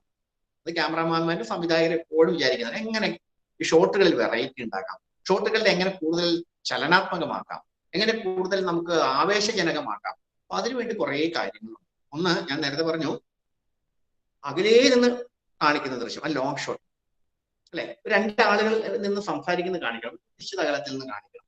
അപ്പൊ നമ്മൾ ഉപയോഗിക്കുന്ന ഷോട്ടാണ് മീഡിയം. ഇതിൽ തന്നെ ലോങ് ഷോട്ട് ഉണ്ട്, മീഡിയം ലോങ് ഷോട്ട്, അങ്ങനെ ഷോട്ടുകൾ തന്നെ ഒരുപാട് തരത്തിലുള്ള ഭേദങ്ങളുണ്ട്. പിന്നെ ഒരാളുടെ മുഖഭാവം, ദേഷ്യം പിടിച്ചേക്കുന്ന ഒരു ഭാവം കാണിക്കണം. അപ്പൊ നമ്മൾ ആ മുഖം മാത്രം കാണിക്കും. അതിന്റെ പേരാണ് ക്ലോസപ്പ് എന്ന് പറയുന്ന സാധനം. ഇതിൽ തന്നെ അങ്ങോട്ടും ഇങ്ങോട്ടും ദൂരത്തിനനുസരിച്ച് ഒരുപാട് വേരിയേഷൻ ഉണ്ടാവും. ഇനി അതുപോലെ തന്നെ ഉയർന്ന ആംഗിളിൽ നിന്ന് താഴേക്ക് എടുക്കാം, ഹൈ ആംഗിൾ ഷോട്ട്. താഴ്ന്ന ആംഗിളിൽ നിന്ന് മുകളിലേക്ക് കാണിക്കാം, അതിന് ലോ ആംഗിൾ ഷോട്ട്. പിന്നെ സൂം ചെയ്യാം, അകലിരിക്കുന്ന ഒരു സാധനത്തെ ഇങ്ങനെ സൂം ചെയ്ത് അല്ലെ. നമ്മുടെ പ്രസിദ്ധനായ കിംകി ഡുക്കിന്റെ ബോ എന്ന് പറയുന്ന ഒരു സിനിമ തുടങ്ങുന്നത് കരയിൽ നിന്ന് കടലിൽ കിടക്കുന്ന കപ്പലിലേക്ക് ഇങ്ങനെ സൂം ചെയ്ത് ഇതൊരു ആ സൂം ചെയ്യുന്നതിന് തന്നെ എന്തൊരു ഭംഗിയാണെന്ന് അറിയാം, എന്തൊരു ചലനാത്മകതയാണെന്ന് അറിയാം. മന്ദഗതിയിലാണ് ആ സൂം ചെയ്യുന്നെങ്കിൽ പോലും അതൊരു സുഖമുണ്ട്, നമ്മൾ അതിനെ കണ്ടിരുന്നു പോകും. പിന്നെ ഇപ്പൊ ഈ ഡ്രോണൊക്കെ വന്നതിന് ശേഷം മുകളിൽ നിന്നുള്ള ഷോട്ട്, ഏരിയൽ ഷോട്ടുകൾ എല്ലാ സിനിമയിലും, വേറൊരു പാട്ട് സീനും പോലും ഇത് വെച്ചിട്ട് കല്യാണ വീഡിയോ എടുക്കുമ്പോൾ പോലും നമ്മൾ ഏരിയൽ ഷോട്ടുകൾ ധാരാളമായിട്ട് എടുക്കുന്നത്. ആകാശത്ത് നിന്ന് നമുക്ക് ഷോട്ട് എടുക്കാം. പിന്നെ കൂടാതെ ക്രെയിൻ ഷോട്ട് എന്ന് പറയും, ഒരു ദൃശ്യത്തെ തന്നെ നമ്മൾ ഇങ്ങനെ അങ്ങോട്ട് വന്നിട്ട് അയാളുടെ ആ സന്ദർഭത്തിന്റെ ഒന്ന് ഒരു വലിയൊരു വീക്ഷണം കിട്ടാൻ വേണ്ടിയിട്ട് ക്രെയിൻ ഷോട്ട്, താഴെ നിന്നിട്ട് പൊത്തി വന്നിട്ട് മൊത്തത്തിൽ ഇങ്ങനെ ആ ദൃശ്യം മൊത്തം പറഞ്ഞിരുന്ന ക്രെയിൻ ഷോട്ട് ഉണ്ട്. അതുപോലെ തന്നെ ട്രോളി ഷോട്ട്, ഒരാളിങ്ങനെ ഓടുകയാണ്, ഓടുമ്പോൾ ഇങ്ങനെ ക്യാമറ അയാൾ ഓടുന്നിടത്ത് ക്യാമറ കാണിച്ചാൽ പോരാ, അയാളോടൊപ്പം തന്നെ ക്യാമറ സഞ്ചരിക്കുക. അയാൾ ഓടുന്നുണ്ട്, അല്ലെങ്കിൽ ക്യാമറ, രണ്ടുപേരും സംസാരിച്ച് നടക്കുന്ന ക്യാമറ അങ്ങനെ ട്രോളി ഷോട്ട് എന്ന് പറയും. പിന്നെ കാറിലിരുന്ന്, ട്രെയിനിലിരുന്ന് ഇതൊക്കെ നമുക്കിന്ന്. അപ്പൊ ഇത്തരത്തിൽ ഒരുപാട് തരത്തിലുള്ള വെറൈറ്റി ഷോട്ടുകൾ നമുക്ക് ചലച്ചിത്രത്തിൽ ഉപയോഗിക്കാൻ പറ്റും. അപ്പോ മറ്റൊന്ന്, ഈ പശ്ചാത്തലത്തിൽ എന്തൊക്കെ ശബ്ദം വരണം എന്നുള്ളത് നമ്മൾ പറയുന്നില്ലേ. ഇപ്പൊ ഞാൻ നേരത്തെ പറഞ്ഞു, ഒരു മരണ വീടാണ് കാണിക്കേണ്ടത്. മരണ വീട്ടിലേക്ക് ചെല്ലുമ്പോൾ എല്ലാവരും നിശബ്ദരായിരിക്കുന്നുണ്ട്. പക്ഷെ മരണത്തിന്റെ ഒരു ടോൺ എന്താണ്? നമ്മുടെ ക്രിസ്ത്യൻ പള്ളികളിലൊക്കെ ആണെങ്കിൽ 2 ഇരട്ടമണി അടിച്ചോണ്ട് ആ മണി കേൾക്കുമ്പോൾ നമുക്കറിയാം. അപ്പൊ അവിടെ എന്ത് ശബ്ദം ഇടണം എന്ന് പറയുന്നതും ഒരു വിഷ്വൽ, ഒരു ഷോട്ട് എടുക്കുമ്പോൾ, ഷോട്ട് അത് ഷൂട്ട് ചെയ്യുമ്പോൾ അത് ആവശ്യമില്ല, അത് എഡിറ്റ് ചെയ്തിട്ടതിന് ശേഷം ശബ്ദ സന്നിവേശം ചെയ്യുന്ന ഘട്ടത്തിലാണ് ആവശ്യം. പക്ഷെ അതും ഒരു തിരക്കഥാകൃത്ത് അറിഞ്ഞിരുന്നാൽ മാത്രമേ അത് കൃത്യമായിട്ട് ചെയ്യാൻ പറ്റുള്ളൂ. എന്താണെന്നറിയാവോ, ഈ സ്ക്രിപ്റ്റ് എന്ന് പറയുന്ന സാധനം ആദ്യം നമ്മൾ ഉണ്ടാക്കിയിട്ട്, ആദ്യം സാധനം ഉണ്ടാക്കി അതിനുശേഷം ഒരു ബജറ്റ് കണക്കാക്കണ്ടല്ലേ, ഇതിന് എത്ര എമൗണ്ട് ആവും, അതിന് സ്ക്രിപ്റ്റ് വേണം, ഒരു തിരക്കഥ വേണം. അതിനുശേഷം നമ്മൾ ലൊക്കേഷൻ കാണാൻ പോകും അല്ലെ, ഒരു മഞ്ഞുമലയിൽ നടക്കുന്ന കഥയാണ്, തിരക്കഥയിൽ അങ്ങനെ എഴുതി വെച്ചിരിക്കുക. അപ്പൊ പിന്നെ നമ്മൾക്ക് മലയാറ്റൂർ മലയിൽ പോയിട്ട് പിടിക്കാൻ പറ്റില്ല. അപ്പൊ നമ്മൾ മഞ്ഞുമലയുള്ള ലൊക്കേഷൻ പോകും. അപ്പൊ ലൊക്കേഷൻ കാണാൻ പോകണം. അപ്പൊ ബജറ്റ് തീരുമാനിച്ചു. ഈ ബജറ്റ് തീരുമാനിച്ച ശേഷം നമ്മള് ലൊക്കേഷൻ കണ്ടു. അതിനുശേഷം നടീനടന്മാരൊക്കെ കാണുമ്പോഴൊക്കെ നിങ്ങളുടെ റോൾ ഇതാണ് എന്ന് ബോധ്യപ്പെടുത്താൻ വേണ്ടി അവർക്ക് സ്ക്രിപ്റ്റ് കൊടുക്കണം. ഷൂട്ട് ചെയ്യുന്ന നേരത്തെ ഇവിടെ നമുക്ക് മുഴുവൻ സമയവും ആവശ്യമുള്ള സാധനമാണ്. ഇനി ഷൂട്ട് ചെയ്യുന്ന സന്ദർഭത്തിൽ സ്ക്രിപ്റ്റ് കൊണ്ട് എന്താണ് ഷൂട്ടിന്റെ പണി എന്താണ് എന്ന് നോക്കാം. ഉദാഹരണത്തിന് സിനിമ ഞാൻ പറഞ്ഞു, സിനിമയിൽ ഒരു 60 സീൻ ഉണ്ടെന്ന് വിചാരിക്കുക. ഒരു സീൻ കടത്തി ഒരു നമ്മളുടെ ഒരു സർവകലാശാലയിൽ പഠിക്കുന്ന പെൺകുട്ടിയും ആൺകുട്ടിയും പ്രണയിക്കുന്നു. ആര് വീട്ടുകാരെ എതിർക്കുന്നു. ചെറുക്കൻ പഠിപ്പ് നിർത്തി ബോംബെയിലേക്ക് ജോലി അന്വേഷിച്ചു പോകുന്നു. അങ്ങനെ പെൺകുട്ടി ഇങ്ങനെ അവനും കാത്തിരിക്കും. ഇതിങ്ങനെയൊക്കെ ഉള്ളൊരു കഥയാന്ന് വിചാരിക്കും. അപ്പൊ നമ്മള് ആദ്യത്തെ സീൻ നമ്മള് യൂണിവേഴ്സിറ്റി നമ്മുടെ കോളേജിലാണ് കാണിക്കുന്നത്. പിന്നത്തെ സീൻ വീട്ടിൽ വെച്ചിട്ട് ഉണ്ടാകുന്ന വഴക്കാണ്. പിന്നത്തെ സീൻ ബോംബെയാണ്.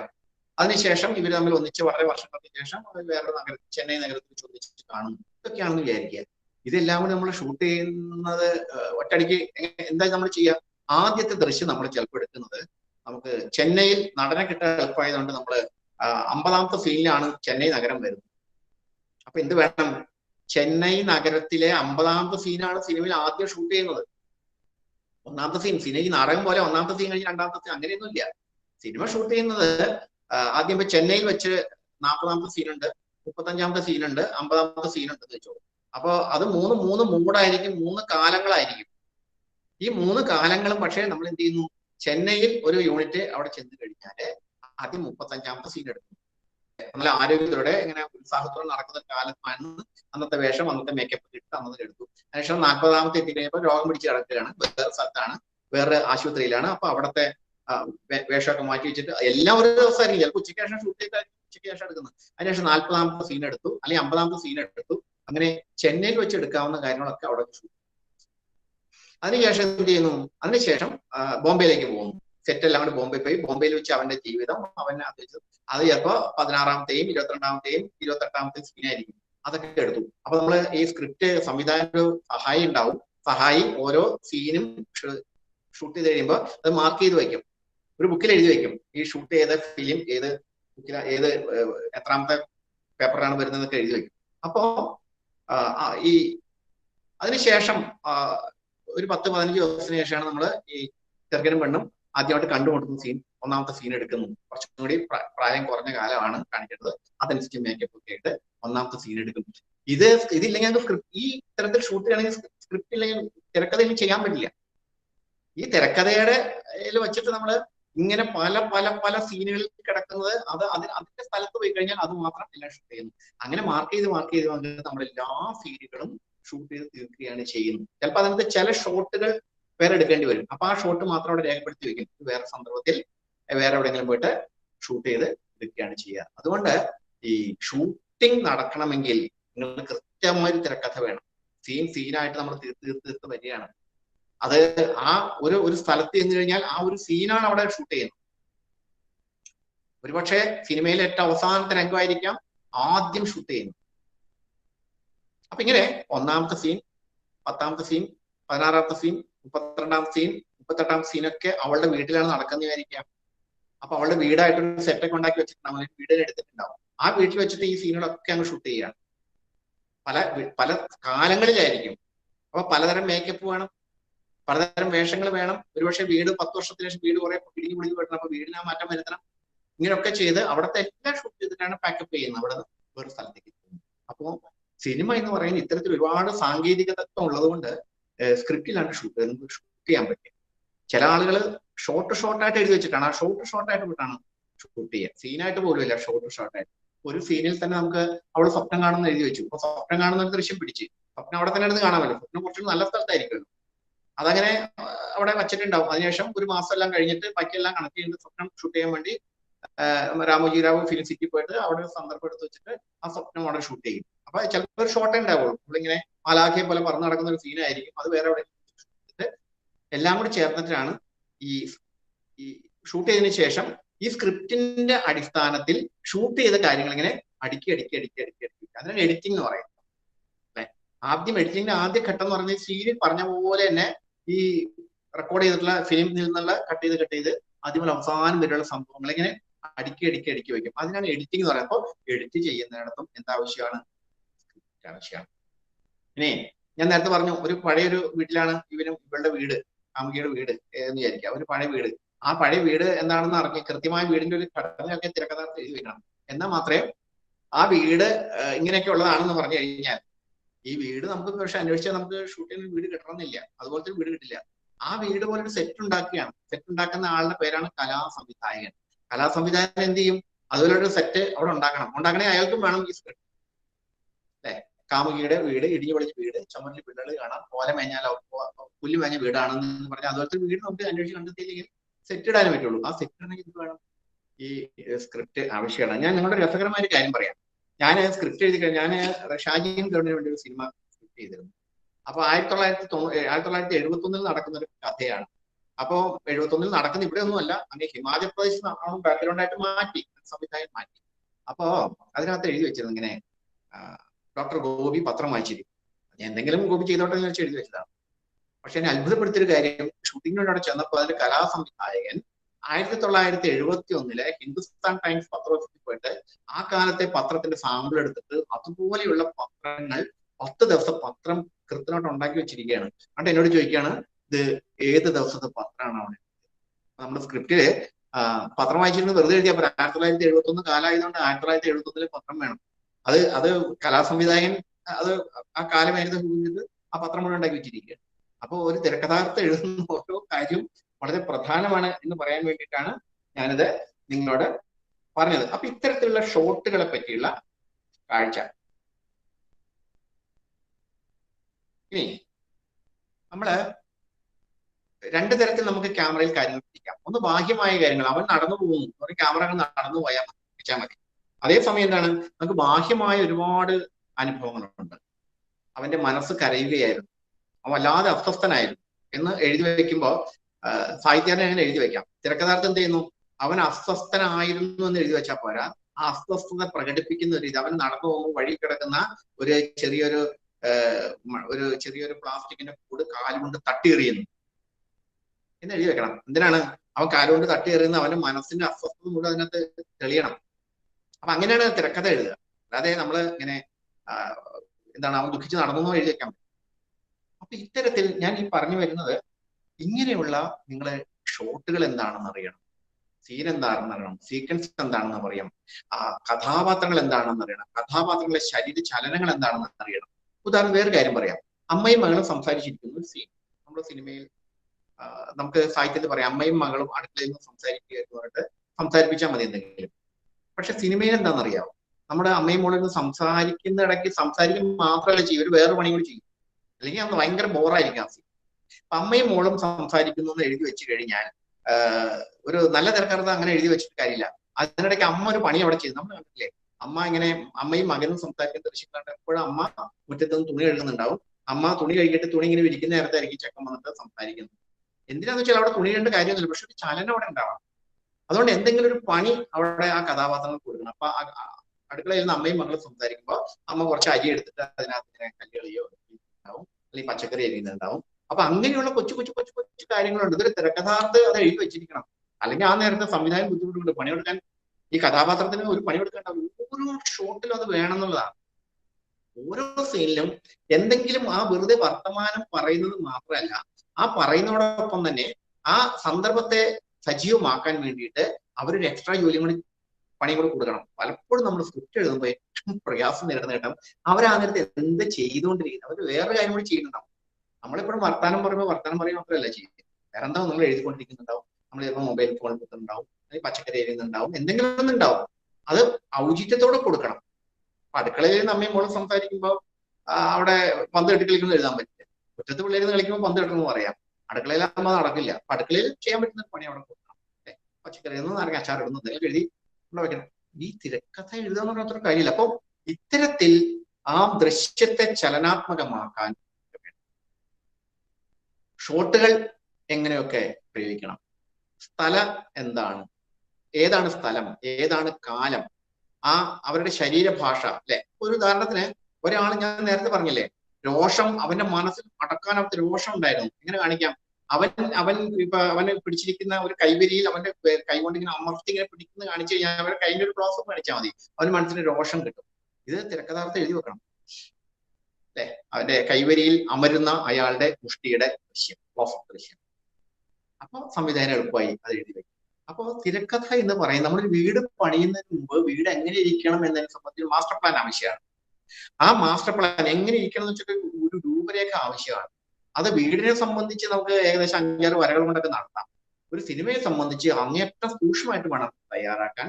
ആ തയ്യാറാക്കുന്ന ഘടകത്തെയാണ് നമ്മൾ പറയുന്നത് തിരക്കഥ എന്ന് പറയുന്നത്. ഇനി ഏറ്റവും ഒരു കാര്യം കൂടി ഞാൻ പ്രധാനമായിട്ട് പറഞ്ഞിട്ട് അവസാനിപ്പിക്കാം. ഈ തിരക്കഥ കഴിഞ്ഞിട്ട് ഇപ്പൊ സ്റ്റോറി ബോർഡ് എന്ന സാധനം എന്ന് വെച്ചാല് ഈ ഓരോ ഷോട്ടും ഇല്ലേ, ഓരോ ഷോട്ടും ക്യാമറയിലൂടെ എങ്ങനെ കാണുന്നു എന്നത് മനസ്സിൽ കണ്ടിട്ട് വേണം തിരക്കഥാർത്ഥത എഴുതാൻ. അല്ലെ, സമയം പ്രഭാതം, കുഞ്ഞിരാമന്റെ വീടിന്റെ മുറ്റം. അല്ലെ, പ്രഭാതം എന്ന് പറയുമ്പോൾ തന്നെ പ്രകാശ സംവിധാനത്തിന്റെ ആളവിടെ ഇരിക്കണം. കുഞ്ഞിരാമന്റെ വീട് എന്ന് പറയുമ്പോൾ തന്നെ അത് സെറ്റ് ഇടാനുള്ള കലാസംവിധാനം ഒരുപാട് കാര്യങ്ങളായി കഴിഞ്ഞു. അവിടെ ഇരുന്നുകൊണ്ട് കുഞ്ഞിരാമൻ തന്റെ മകളോട് ഇങ്ങനെ നിന്നുകൊണ്ട് സംസാരിക്കുന്നു എന്ന് പറയുമ്പോൾ ഈ ദൃശ്യത്തിൽ കാണിക്കുമ്പോൾ വീട് എവിടെ വരണം, ഈ ക്യാമറ എവിടെ ഇരിക്കണം, മറ്റേ പെൺകുട്ടി എവിടെ വരണം, വെളിച്ചം വീടിന്റെ എവിടെ നിന്നാണ്, ഇതൊക്കെ തിരക്കഥാർത്ഥം എഴുതി വെച്ചിരണം. ഇതിനിപ്പോ എന്താ വെച്ചാൽ വരച്ചു വെക്കും. ഈ തിരക്കഥയുടെ ഓരോ ഷോട്ടുകളെയും വരച്ചു വെക്കും. ഈ വരച്ചു വെക്കുന്നതിനാണ് എന്ത് പറയുന്നത്, സ്റ്റോറി ബോർഡ് എന്ന് പറയുന്നത്. ഇന്ന് ലോകത്ത് ഹോളിവുഡ് സിനിമയിലൊക്കെ സ്റ്റോറി ബോർഡ് വെച്ചിട്ടാണ് ഷൂട്ട് ചെയ്യുന്നത്. അതായത് അതിന്റെ ക്യാമറ എവിടെ ഇരിക്കുന്ന, പിന്നിൽ എന്തൊക്കെയുണ്ട്, അവിടെ കെട്ടിടമുണ്ട്, ഇവിടെ ഇതുണ്ട്, പിന്നെ കോമ്പോസിഷൻ എന്താണ്, എല്ലാം ആ ഒരു ചിത്രത്തിൽ ഉണ്ടാവും. ആ ചിത്രം നമ്മൾ കമ്പ്യൂട്ടറിൽ തന്നെ ഇന്ന് വരയ്ക്കാനുള്ള സൗകര്യങ്ങളുണ്ട്. വരച്ചിട്ട് ഇങ്ങനെ വെച്ച് കഴിഞ്ഞാൽ ഈ സംവിധായകന് പണിയില്ല. ആ ദൃശ്യം നോക്കി കഴിഞ്ഞാൽ അത് എങ്ങനെയൊക്കെയാണ് രൂപങ്ങൾ കാണും, നടൻ എവിടെ നിൽക്കണം, എങ്ങോട്ട് തിരിയണം, എവിടെ നിന്ന് വെളിച്ചം വരണം, ക്യാമറ ഏത് ആംഗിൾ, ലോ ആംഗിൾ ആണ്, ഹൈ ആംഗിൾ ആണ്, എല്ലാം അതിനകത്ത് ഉണ്ടാവും. അത് വെച്ചിട്ടാണ് ഷൂട്ട് ചെയ്താൽ മതി. അപ്പൊ സ്റ്റോറി ബോർഡ് ഇപ്പൊ നമ്മൾ പറഞ്ഞു വരുന്നത് വെച്ചാൽ സിനിമയെ ഒരു തരം സാങ്കേതികത ഒരുപാടുള്ള കലയാണ്.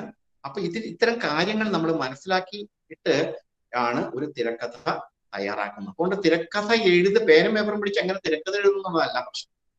ആ തിരക്കഥയിൽ എന്തൊക്കെ ഉണ്ടാകണം എന്നുള്ളതാണ് പ്രശ്നം. ആ സിനിമയിൽ തിരക്കഥയിൽ ഉള്ള കാര്യങ്ങളാണ് ചലച്ചിത്രത്തിൽ സംവിധായകൻ ഷൂട്ട് ചെയ്ത് അവതരിപ്പിക്കുന്നത്. അപ്പോ ഇനി ഒന്ന് രണ്ട് പലതരത്തിൽ മലയാളത്തിൽ 2-3 തരത്തിലുള്ള സമയം ഒരുപാട് കഴിഞ്ഞു, എന്നാലും അതുകൊണ്ട് പറഞ്ഞിട്ട് നിർത്താം. മലയാളത്തിൽ തന്നെ ചില ആളുകൾ തിരക്കഥ എഴുതുമ്പോൾ സാഹിത്യ ഗുണം കൂടുതലായിരിക്കും. നമുക്കൊരു കഥ വായിക്കുന്ന നരേഷൻ കൂടുതലായിരിക്കും, വിവരിച്ചു പോകും. നല്ല ലിറ്റററി ഗണത്തിൽപ്പെടുന്ന സാഹിത്യ ഗുണമുള്ള തിരക്കഥയാണ്. മലയാളത്തിൽ MT വാസുദേവൻ നായരുടെ തിരക്കഥകൾ കൂടുതലും നമുക്ക് ഇങ്ങനെ തോന്നിപ്പിക്കുന്നവയാണ്. സാഹിത്യ ഗുണം എന്ന് വെച്ചാൽ വളരെ ദൃശ്യാത്മകത ഉണ്ടാവും, പക്ഷെ ഓരോരോ ഷോട്ടുകളായിട്ടൊന്നും അല്ല MT എഴുതുക. പക്ഷെ അത് വായിച്ച ഒരാൾക്ക് നല്ലമായിട്ട് ദൃശ്യബോധം ഉണ്ടാവുകയും ചെയ്യും. P. പത്മരാജന്റെ തിരക്കഥകൾ നോക്കിയാൽ അതിനകത്ത് ദൃശ്യാത്മകതയുണ്ട്, സാഹിത്യ ഗുണമുണ്ട്. ദൃശ്യാത്മകവുമാണ്, സാഹിത്യവുമാണ്, പകുതിയാണ്. അതുകൊണ്ട് അത് വായിച്ചു പോകുമ്പോൾ നമ്മൾ പകുതി ഒരു സിനിമ കണ്ടിട്ട് രീതിയും കിട്ടും, ഒരു സാഹിത്യത്തിൽ വായിക്കുന്ന കിട്ടും. മറ്റൊരു തരത്തില് അങ്ങേറ്റം ദൃശ്യാത്മകമായ ചില സ്ക്രിപ്റ്റുകളുണ്ട്. ഞാൻ ആ അത്തരത്തിൽ മലയാളത്തിൽ കണ്ടിട്ടുള്ള ഒരാള് KG ജോർജാണ്. KG ജോർജിന്റെ ഇരകൾ എന്ന സിനിമയുടെ തുടക്കത്തിലുള്ള സീൻ, ആ ഭാഗം മാത്രം ഞാൻ വായിച്ചു കേൾപ്പിക്കാം. അത് കേൾക്കുമ്പോൾ തന്നെ മനസ്സിലാവും എങ്ങനെയാണ് ഒരു സ്ക്രിപ്റ്റിൽ എന്താണ് നമ്മുടെ കൺമുമ്പിൽ കാണുന്ന പോലെ. ഇപ്പൊ നിങ്ങൾ എന്താണ് സിനിമയിൽ കാണുന്നത്, ആ കാണുന്ന ദൃശ്യങ്ങൾ അതേപടി പറയുന്ന പോലെ ഉണ്ടാവും. ഒരു മുറി, ടേബിൾ ലാമ്പ് എരിയുന്നു, അല്ലെ, കാണുമ്പോൾ തന്നെ നമുക്കറിയാം അതൊരു ക്ലോസപ്പ് ആണ്. ടേബിൾ ലാമ്പ് എരിയുന്ന മേശയുടെ അടുത്ത് കസേരയിൽ ഇരിക്കുന്ന ബേബി, 22 വയസ്സ്. അരികിലുള്ള കട്ടിലിൽ മൂടിപ്പുതച്ചുറങ്ങുന്ന സഹപാഠി. അതിനുശേഷം കുറച്ച് വരികൾ വിട്ടിട്ടുണ്ട്. അതിനുശേഷം അരയിൽ കെട്ടുന്നു. അനന്തരം അവൻ മേശപ്പുറത്തു നിന്നും റിസ്റ്റ് വാച്ച് എടുത്ത് നോക്കുന്നു. ഓരോ ക്രിയയും വേറെ വേറെ കൊടുക്കുകയാണ്. ഓരോ ഷോട്ടാണ് അത്, ഓരോന്നും ഓരോ വാച്ചും ഓരോ ഷോട്ടാണ്. വാച്ച് തിരികെ വെച്ച് കസേരയിലിരുന്ന് തലയുയർത്തി ഭിത്തിയിൽ ഒട്ടിച്ചിരിക്കുന്ന ചിത്രങ്ങളിലേക്ക് നോക്കും. അല്പം കഴിഞ്ഞ് മേശവലിപ്പ് തുറന്ന് കൂർത്ത മുനികളുള്ള ഒരു കോമ്പസ് എടുക്കുന്നു. ഇടത് കൈയുടെ വിരലുകൾ നിവർത്തി മേശമേൽ വെച്ച് വിരലുകൾ സൂക്ഷിച്ചു നോക്കുന്നു. ഇങ്ങനെ ആ ഒറ്റ സീനിൽ 25 കൊച്ചു വാക്യങ്ങളാണ്. 25 അങ്ങേറ്റം വിഷ്വലാണ്, ദൃശ്യാത്മകമാണ്. ഇത് നല്ലൊരു തിരക്കഥയുടെ ലക്ഷണമാണ്. കാരണം നിങ്ങൾക്ക് സംവിധായകനെ ആ വായിക്കുമ്പോൾ തന്നെ ദൃശ്യങ്ങളൊക്കെ ഇങ്ങനെ മുമ്പിൽ വന്ന് നിൽക്കുന്ന പോലെ തോന്നും. കാരണം ഈ സിനിമയുടെ ഭാഷ, സിനിമയുടെ ചലച്ചിത്രത്തിന്റെ ഭാഷ നല്ലപോലെ വശമുണ്ടെങ്കിൽ തിരക്കഥ എഴുതുക വളരെ കുറച്ച് എളുപ്പമാണ്. അതുകൊണ്ട് സംവിധായകൻ ആ സംവിധായകൻ തന്നെ എഴുതുകയാണെങ്കിൽ അയാൾക്ക് എളുപ്പമാണ്. അല്ലെങ്കിൽ തന്നെ ഇങ്ങനെ എഴുതി വെച്ച് കഴിഞ്ഞാൽ സംവിധായകന് കുറച്ചും കൂടി നന്നായിട്ട് സിനിമ ഉണ്ടാക്കുവാൻ സാധിക്കും. ഇത് ഞാൻ എന്റെ കൈവശമുള്ള മെറ്റീരിയലിന്റെ പകുതി പോലും ഞാനോട് പറഞ്ഞിട്ടില്ല. എന്നാലും ഒരു ചലച്ചിത്രത്തിന്റെ ഭാഷ എന്താണ്, ചലച്ചിത്രത്തിന്റെ ഭാഷ അടിസ്ഥാനമാക്കി എങ്ങനെ തിരക്കഥ തയ്യാറാക്കണം എന്നതിനെ സംബന്ധിച്ച് ഒരു സാമാന്യമായ ധാരണ നിങ്ങൾക്ക് ഉണ്ടായിട്ടുണ്ടാവും ഞാൻ വിചാരിക്കുന്നു. നിങ്ങൾ ഈ പറഞ്ഞ രീതിയിൽ ബൈസിക്കിൾ തീർസ് എന്ന സിനിമ കാണുക. അതിന്റെ കഥ അതൊരു നോവൽ അടിസ്ഥാനമാക്കി ഉണ്ടായതാണ്. ആ നോവൽ എഴുതിയിരിക്കുന്ന ആള് അതിന് ഡയറക്ടർ വിക്ടോറിയ ഡിസിക്കയാണ്. അതിന്റെ ലൂയി ബെർട്ടോലിനി എന്ന ആൾ എഴുതിയ നോവലാണ്. അതിന്റെ തിരക്കഥ തയ്യാറാക്കിയാണ്. അപ്പോ നിങ്ങൾ ഇത് തിരക്കഥയും കാണുക, ഇതിന്റെ നോവല് വായിക്കുക, അതിന്റെ തിരക്കഥ വായിക്കുക. വായിച്ചു കഴിഞ്ഞാൽ എങ്ങനെയാണ് ഈ തിരക്കഥ ഡെവലപ്പ് ചെയ്തെടുക്കുന്നത് എന്ന് നമുക്ക് ഒരു നല്ലൊരു നോവൽ എടുത്തു വെച്ചിട്ട് ആ നോവലിന്റെ തിരക്കഥയും കൂടി വെച്ച് നോക്കിക്കഴിഞ്ഞാൽ നമുക്ക് മനസ്സിലാവും എങ്ങനെയാണ് ഒരു സാഹിത്യകൃതിയിൽ നിന്ന് ഒരു സിനിമയിലേക്കുള്ള പരിണാമം എന്താണ്, അവിടെ തിരക്കഥയിൽ എന്തൊക്കെയാണ് മാറ്റങ്ങൾ വന്നിരിക്കുന്നത് നമുക്ക് മനസ്സിലാക്കാൻ കഴിയും. അത്തരത്തിലുള്ള മാതൃകകൾ വെച്ചിട്ടാണ് നമുക്ക് കൂടുതൽ മനസ്സിലാക്കാൻ കഴിയുള്ളൂ. എന്തെങ്കിലും സംശയം ഉണ്ടെങ്കിൽ 5 മിനിറ്റ് നമുക്ക് സംസാരിക്കാം.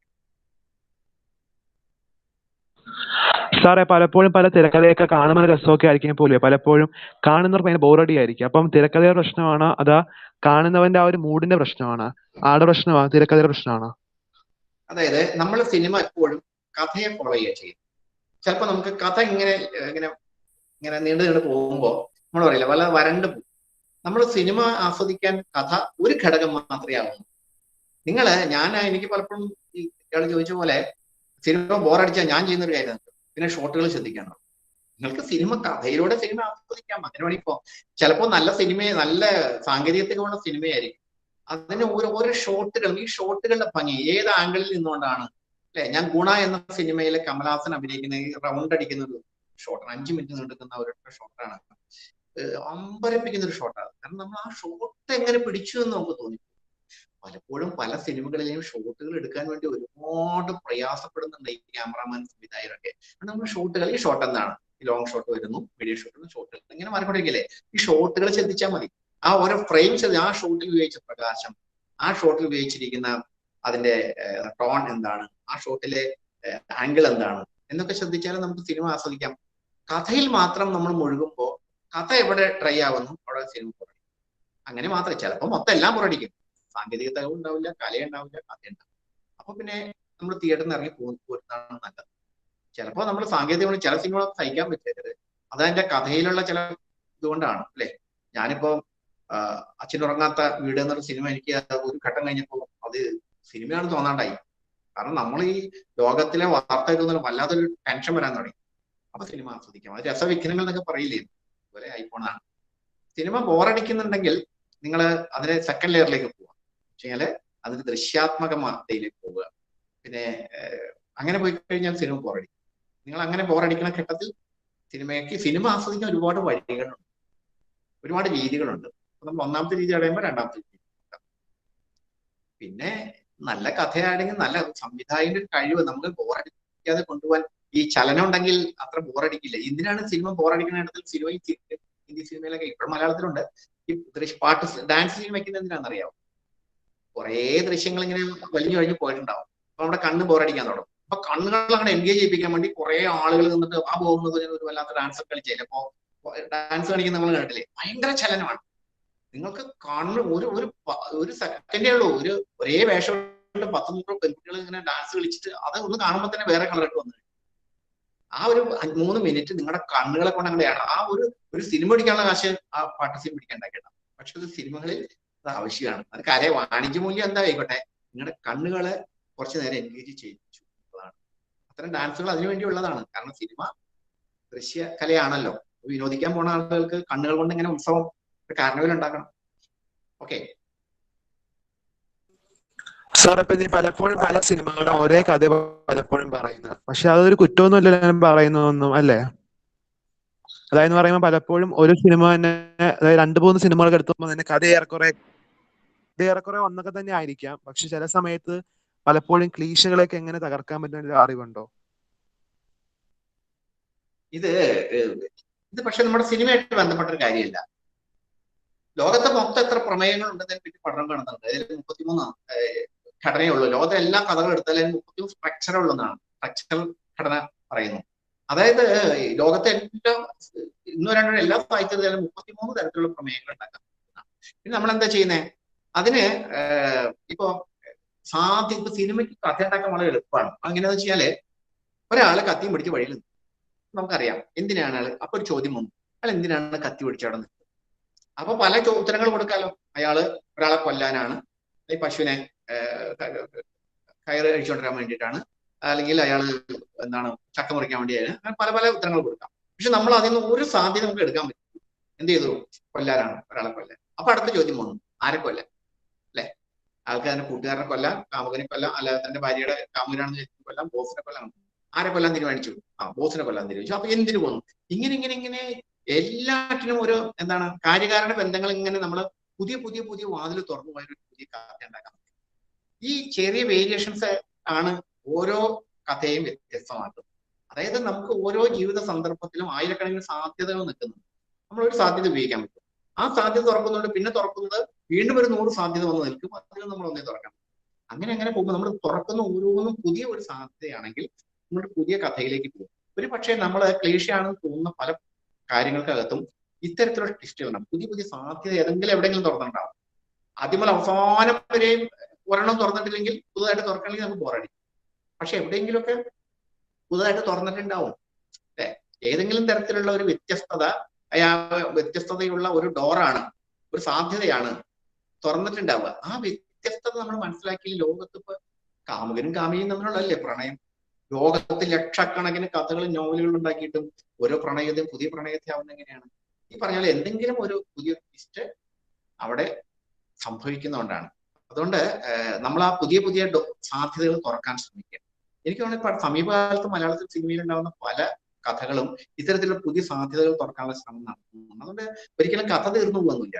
33 പ്രമേയങ്ങളെ ലോകത്തുള്ളൂ എന്ന് പറഞ്ഞാലും കഥ തീരില്ല. കാരണം സാധ്യതകൾ അനന്തരമാണ്. കാരണം ഒരു ഞാൻ പറഞ്ഞല്ലേ 30 കൊല്ലം മുമ്പുള്ള സാധ്യതയല്ലല്ലോ ഇപ്പൊ. 30 കൊല്ലം മുമ്പ് കമ്പ്യൂട്ടർ ഇല്ല, മൊബൈൽ ഫോൺ ഇല്ല, അതില്ല, ഇതില്ല.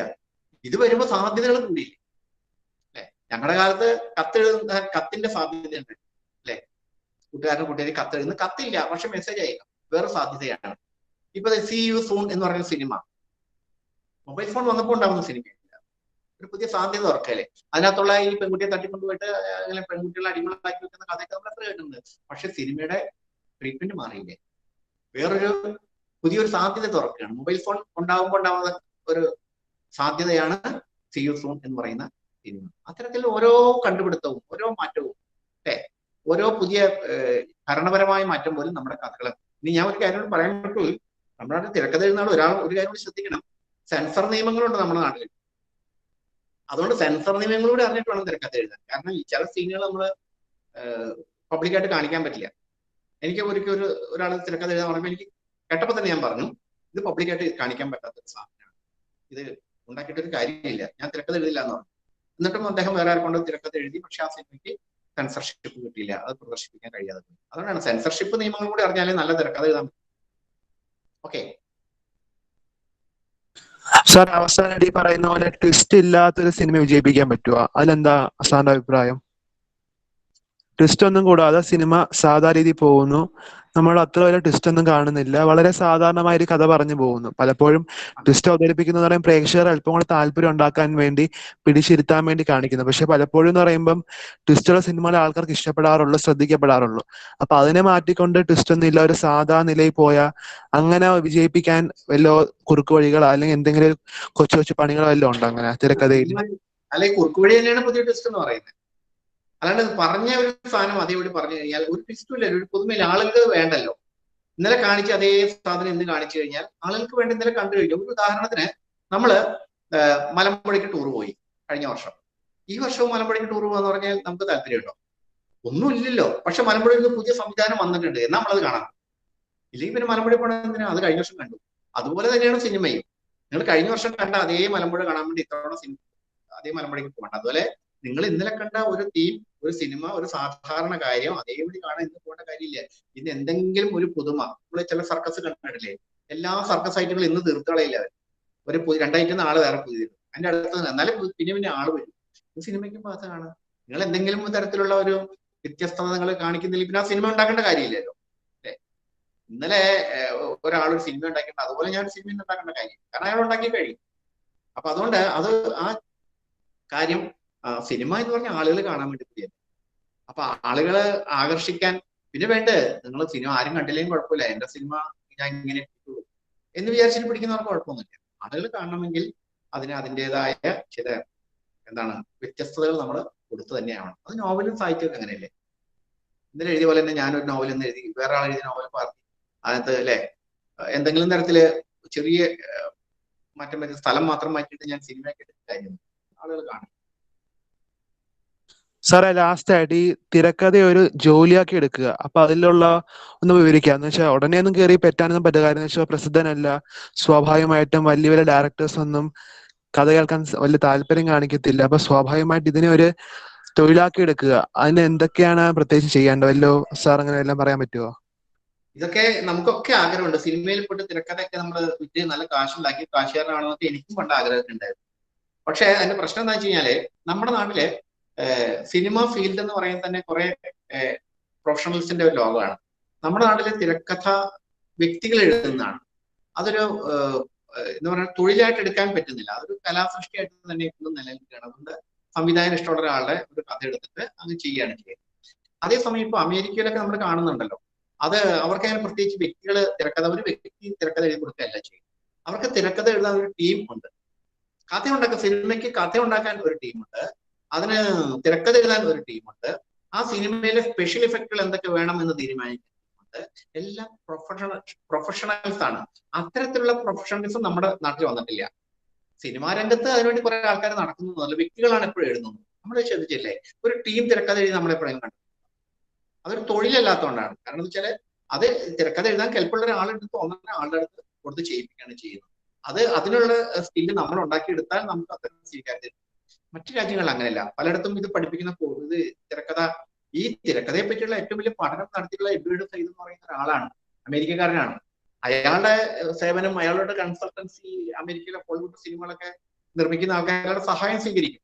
അയാൾ അങ്ങനെയുള്ളവർക്ക് ട്രെയിനിങ് കൊടുക്കുകയായിരുന്നു തിരക്കഥ എഴുതാൻ വേണ്ടിയിട്ട്. ഇതിനാണ് ഈ തിരക്കഥ ടീമില് അല്ലെ ഒരു 10-15 പേരടങ്ങുന്ന ഒരു ടീമാണ് തിരക്കഥ ഉണ്ടാക്കുന്നത്. അപ്പൊ അതിനകത്ത് ഒരു ജോലി, ഒരു തിരക്കഥാർത്ഥത്തിന് ആവശ്യമുണ്ട് എന്ന് പറഞ്ഞാൽ ആ തിരക്കഥയിൽ പങ്കെടുക്കാം. തിരക്കഥയുടെ സഹായികളുടെ കൂട്ടത്തിൽ നിങ്ങളുടെ പേര് വരും. പക്ഷെ ഒരു ക്രിയേറ്റിവിറ്റിയുടെ പേരിൽ നിങ്ങളുടെ തൊഴിലായിട്ടാണല്ലോ സ്വീകരിക്കുന്നത്. നിങ്ങളുടെ ഒരു ക്രിയേഷൻ ആയിട്ട് വരുന്നില്ല, നിങ്ങളുടെ ഒരു പണിയായിട്ടേ വരുന്നുള്ളൂ. ആ പണിക്കാരുടെ കൂട്ടത്തിൽ നിങ്ങളുടെ പേരുണ്ടാവും. അതിനപ്പുറം ആ സിനിമയുടെ വലിയ ക്രെഡിറ്റും നമുക്ക് കിട്ടില്ല. പക്ഷെ മലയാളത്തിൽ അങ്ങനെയല്ലോ. തിരക്കഥാർത്ഥത്തിന് തിരക്കഥാർത്ഥ ശ്രീനിവാസൻ, തിരക്കഥാർത്ഥ MT വാസുദേവൻ, അങ്ങനെ ഒരു വ്യക്തിയുടെ കഴിവുമായിട്ട് ബന്ധപ്പെട്ടാണ് നിൽക്കുന്നത്. അങ്ങനെയുള്ള സിനിമ അന്തരീക്ഷത്തിൽ നമ്മുടെ കഴിവ് തെളിയിക്കുക, അതിനുള്ള അവസരം ഉണ്ടാക്കുക എന്ന് മാത്രമേ ഉള്ളൂ. കേരളത്തിൽ തിരക്കഥ എഴുതി നടക്കുന്ന ആയിരക്കണക്കിന് ആളുകളുണ്ട്. അതിനകത്ത് പക്ഷെ ഏതാനും ആളുകൾക്ക് മാത്രമേ തിരക്കഥാർത്ഥ എന്ന നിലയിൽ ശ്രദ്ധിക്കപ്പെടാൻ കഴിയുന്നു. അത് നമ്മുടെ ഒരു സാമർഥ്യം പോലെയൊക്കെ ഇരിക്കും.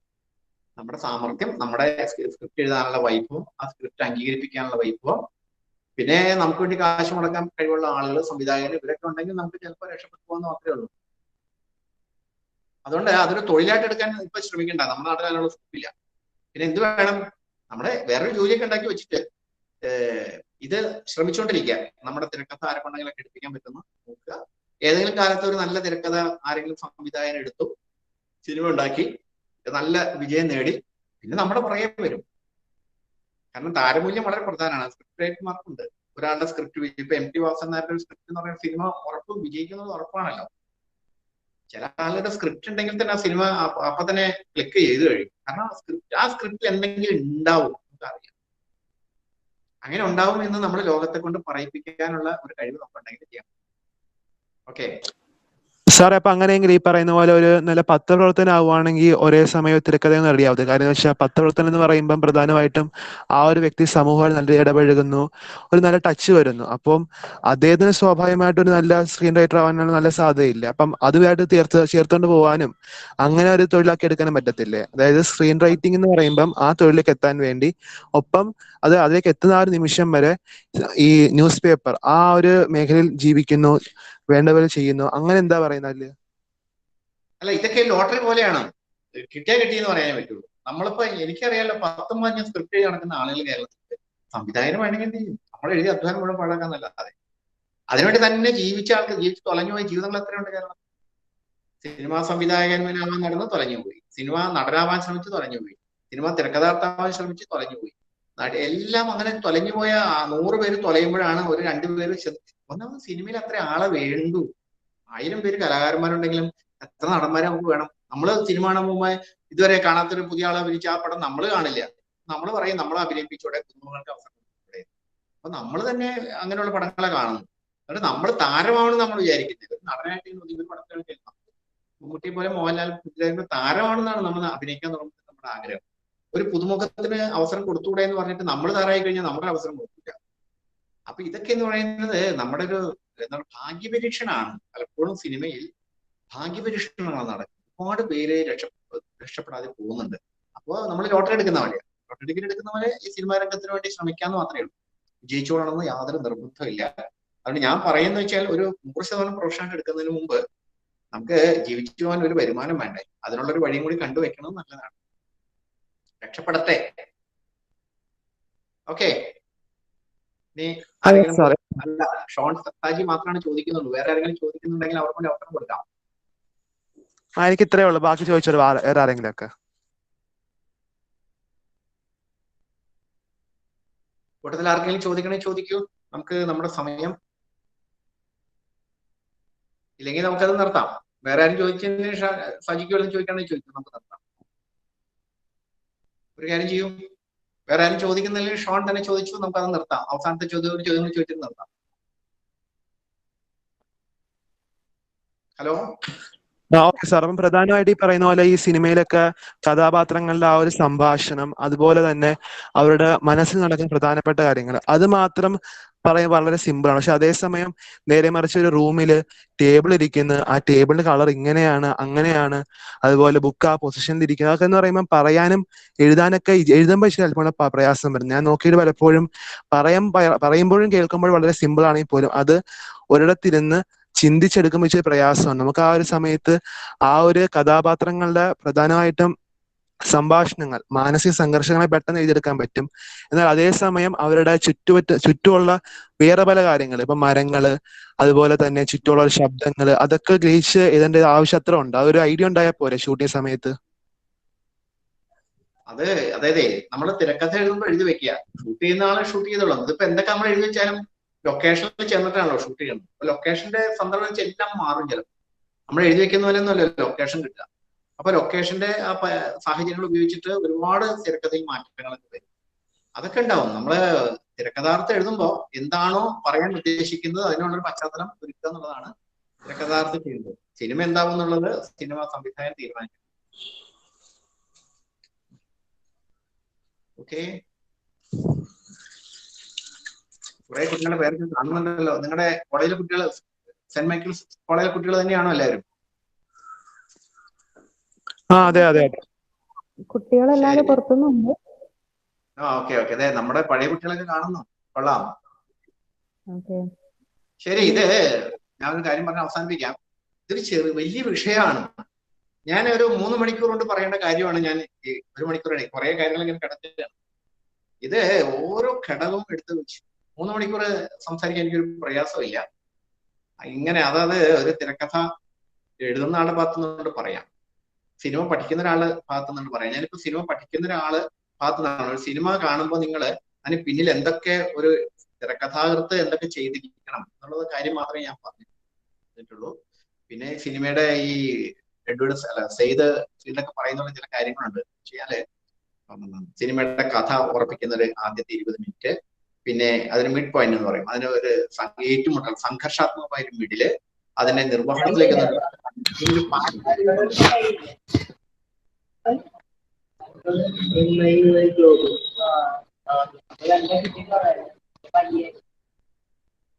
ഓക്കെ. എന്നാ പിന്നെ മേരി, നമുക്ക് കുട്ടികളെ ചോദിക്കാനില്ലെങ്കിൽ നമുക്ക് നിർത്താം. ശരി മാഷേ. നമ്മള് ഇപ്പം ഏതാണ്ട് ഒരു 110ഓളം പേര് പങ്കെടുത്തു. കുട്ടികള് മുഴുവനും പേരും എത്തിയിട്ടില്ല. 125 കുട്ടികൾ നമുക്ക് തന്നെയുണ്ട്. പക്ഷെ എന്തായാലും പുറത്തുനിന്നാണെങ്കിലും ഒരുപാട് പേരൊക്കെ പങ്കെടുത്തു. കുറച്ച് അധ്യാപകരും മാനേജറും ഒക്കെ പങ്കെടുത്തിരുന്നു. പരിപാടി ഏതാണ്ട് ഭംഗിയായിട്ട് തന്നെ അവസാനിക്കുകയാണ്. അപ്പോൾ ചർച്ചയിൽ നന്നായിട്ട് ഇടപെടുകയും ഒക്കെ ചെയ്ത ഷോണിനെ തന്നെ ക്ഷണിക്കുകയാണ്. ഷോൺ സജി നമ്മുടെ വിദ്യാർത്ഥിയാണ്. അപ്പോൾ വിദ്യാർത്ഥികളുടെ പ്രതിനിധി എന്നുള്ള നിലയ്ക്ക് ഷോണിനെ ഈ പരിപാടിയുടെ പ്രതികരണം അറിയിക്കാനും സാറിനോടുള്ളൊരു നന്ദി പറയാനായിട്ട് ഷോണിനെ ക്ഷണിക്കുകയാണ്. ഷോൺ പറയുന്നതിന് മുമ്പ് ഒരു കാര്യം പറഞ്ഞോട്ടെ. ഷോൺ, ഈ വിഷയം ഷോൺ താല്പര്യമുണ്ടെങ്കിൽ നമുക്ക് ഇനിയും നിങ്ങൾ സിനിമയുടെ വേറെ ആസ്പെക്ട് എടുത്തിട്ട് ഞാൻ സംസാരിക്കാം കേട്ടോ. ഇതിപ്പോ തിരക്കഥയെ നമ്മൾ പറഞ്ഞിട്ടുള്ളൂ. ഏതെങ്കിലും 1-2 സിനിമ വെച്ചിട്ട് നമുക്ക് വേണമെങ്കിൽ കുറച്ചും കൂടി എന്താണ് സിനിമയുടെ ചില വേറെ ആസ്പെക്ടുകൾ വേണമെങ്കിൽ പറയാം. നമ്മൾ തിരക്കഥ ചെയ്യാൻ വേണ്ടി എന്തൊക്കെ നിങ്ങൾ അറിയാം, സിനിമയെ പറ്റി എന്തൊക്കെ അറിയണം, തിരക്കഥയിൽ എന്തൊക്കെ അറിയണം എന്നുള്ള ചെറിയ കാര്യങ്ങളെ പറഞ്ഞിട്ടുള്ളൂ. ഷോണിന് എനിക്ക് തോന്നുന്നു പിന്നെ തിരക്കഥ രചനയിലൊക്കെ താല്പര്യമുണ്ടെന്ന് തോന്നുന്നു. അങ്ങനെയാണെങ്കിൽ ഒരു 10 കുട്ടികൾ മതി. 10 കുട്ടികളെ ഉൾപ്പെടുത്തിക്കൊണ്ട് നമുക്ക് ചെറിയൊരു ഗൂഗിൾ മീറ്റ് സംഭാഷണം ആവാം. എന്തായാലും മേരി റീമ എന്റെ വിദ്യാർത്ഥിനിയാണ്, എന്റെ സഹപ്രവർത്തകയായിരുന്നു. എന്തായാലും മേരി അവിടെ വളരെ കാര്യങ്ങളിലൊക്കെ വളരെ സജീവമായിട്ട് ഇടപെടുന്ന, കുട്ടികളുടെ കാര്യത്തിൽ വളരെ താല്പര്യമെടുത്ത് പ്രവർത്തിക്കുന്ന ഒരു സഹപ്രവർത്തകയും കൂടിയായിരുന്നു. അതുകൊണ്ട് മേരിമയുടെ താല്പര്യം എനിക്ക് അറിയാം. മേരിമ പറയുകയാണെങ്കിൽ ഞാൻ ഇനി വീണ്ടും ഒരു 10-12 കുട്ടികളെ എത്തിക്കൊണ്ട് നമുക്ക് ഈ വിഷയത്തെ കുറച്ച് ഡീപ്പ് ലെവലിൽ കുറച്ചുകൂടെ ആഴത്തിൽ നമുക്ക് സംസാരിക്കാവുന്നതേ ഉള്ളൂ കേട്ടോ. ഓക്കെ. Okay sir. അപ്പൊ ആദ്യമായിട്ട് തന്നെ ഞങ്ങളുടെ മേജർ ടീച്ചറിനൊക്കെ നന്ദി പറയാനുള്ളത്, പ്രധാനമായിട്ടും ടീച്ചർ ആദ്യമായിട്ട് എന്റെ മുൻകൈ എടുത്തു. പ്രത്യേകമായിട്ട് സാറിനെ പോലെ വലിയൊരു വ്യക്തിത്വത്തെ, അതായത് പ്രധാനമായിട്ടും പറഞ്ഞ ഈ ഒരു മേഖലയായിട്ട് നല്ല രീതിയിൽ പ്രാവീണ്യമുള്ള, നല്ലൊരു അറിവുള്ള ആ ഒരു സാറിനെ പോലെ ഒരു വ്യക്തി ഞങ്ങൾക്ക് ആദ്യമേ തന്നെ ഞങ്ങൾക്ക് ഏർപ്പാടാക്കി തന്നു. അത് തന്നെയാണ് അത് ഞങ്ങൾ ടീച്ചർ ചെയ്ത ഏറ്റവും വലിയ കാര്യം. അപ്പോൾ ആദ്യമേ ടീച്ചർക്കാണ് നന്ദി പറയുന്നത്. പിന്നെ ഏറ്റവും പ്രധാനമായിട്ടും ഈ ഒരു സമയത്ത്, ഈ കൊറോണ സമയത്ത്, പുറത്ത് കൊറോണയൊന്നും ഇല്ല, സംസാരിക്കുന്ന കൊറോണയൊന്നും ഇല്ല, എന്നാൽ പോലും സാറ്, ഈ ഒരു പൊസിഷനിൽ നിൽക്കുന്ന സാറ് ഞങ്ങളുടെ മേരി റീമ ടീച്ചറിന്റെ അപേക്ഷ സ്വീകരിച്ച് ഇവിടെ വന്ന് ഞങ്ങൾക്ക് നല്ല രീതിയിൽ ഞങ്ങളൊപ്പം സമയം ചെലവഴിച്ചതിനും, ഏറ്റവും പ്രധാനമായിട്ടും യാതൊരു മടിയും കാണിക്കാതെ എല്ലാം വിശകലനം ചെയ്ത് എല്ലാം അതിന്റെ ആ ഒരു അടിസ്ഥാനം, ആ ഒരു ഉത്ഭവം അതെല്ലാം വ്യക്തമായി പറഞ്ഞു തന്ന് വളരെ നല്ല രീതിയിൽ ക്ലാസ് എടുത്ത സാറിന് എന്റെയും ഒപ്പം തന്നെ ഞങ്ങൾ വിദ്യാർത്ഥികളുടെയും പേരിൽ നന്ദി അർപ്പിക്കുന്നു. അപ്പൊ okay. Okay sir. Thank you sir. Thank you sir. Thank you കേട്ടോ. Thank you sir. Thank you sir. Thank you കേട്ടോ. Okay. Thank you sir. Thank you sir.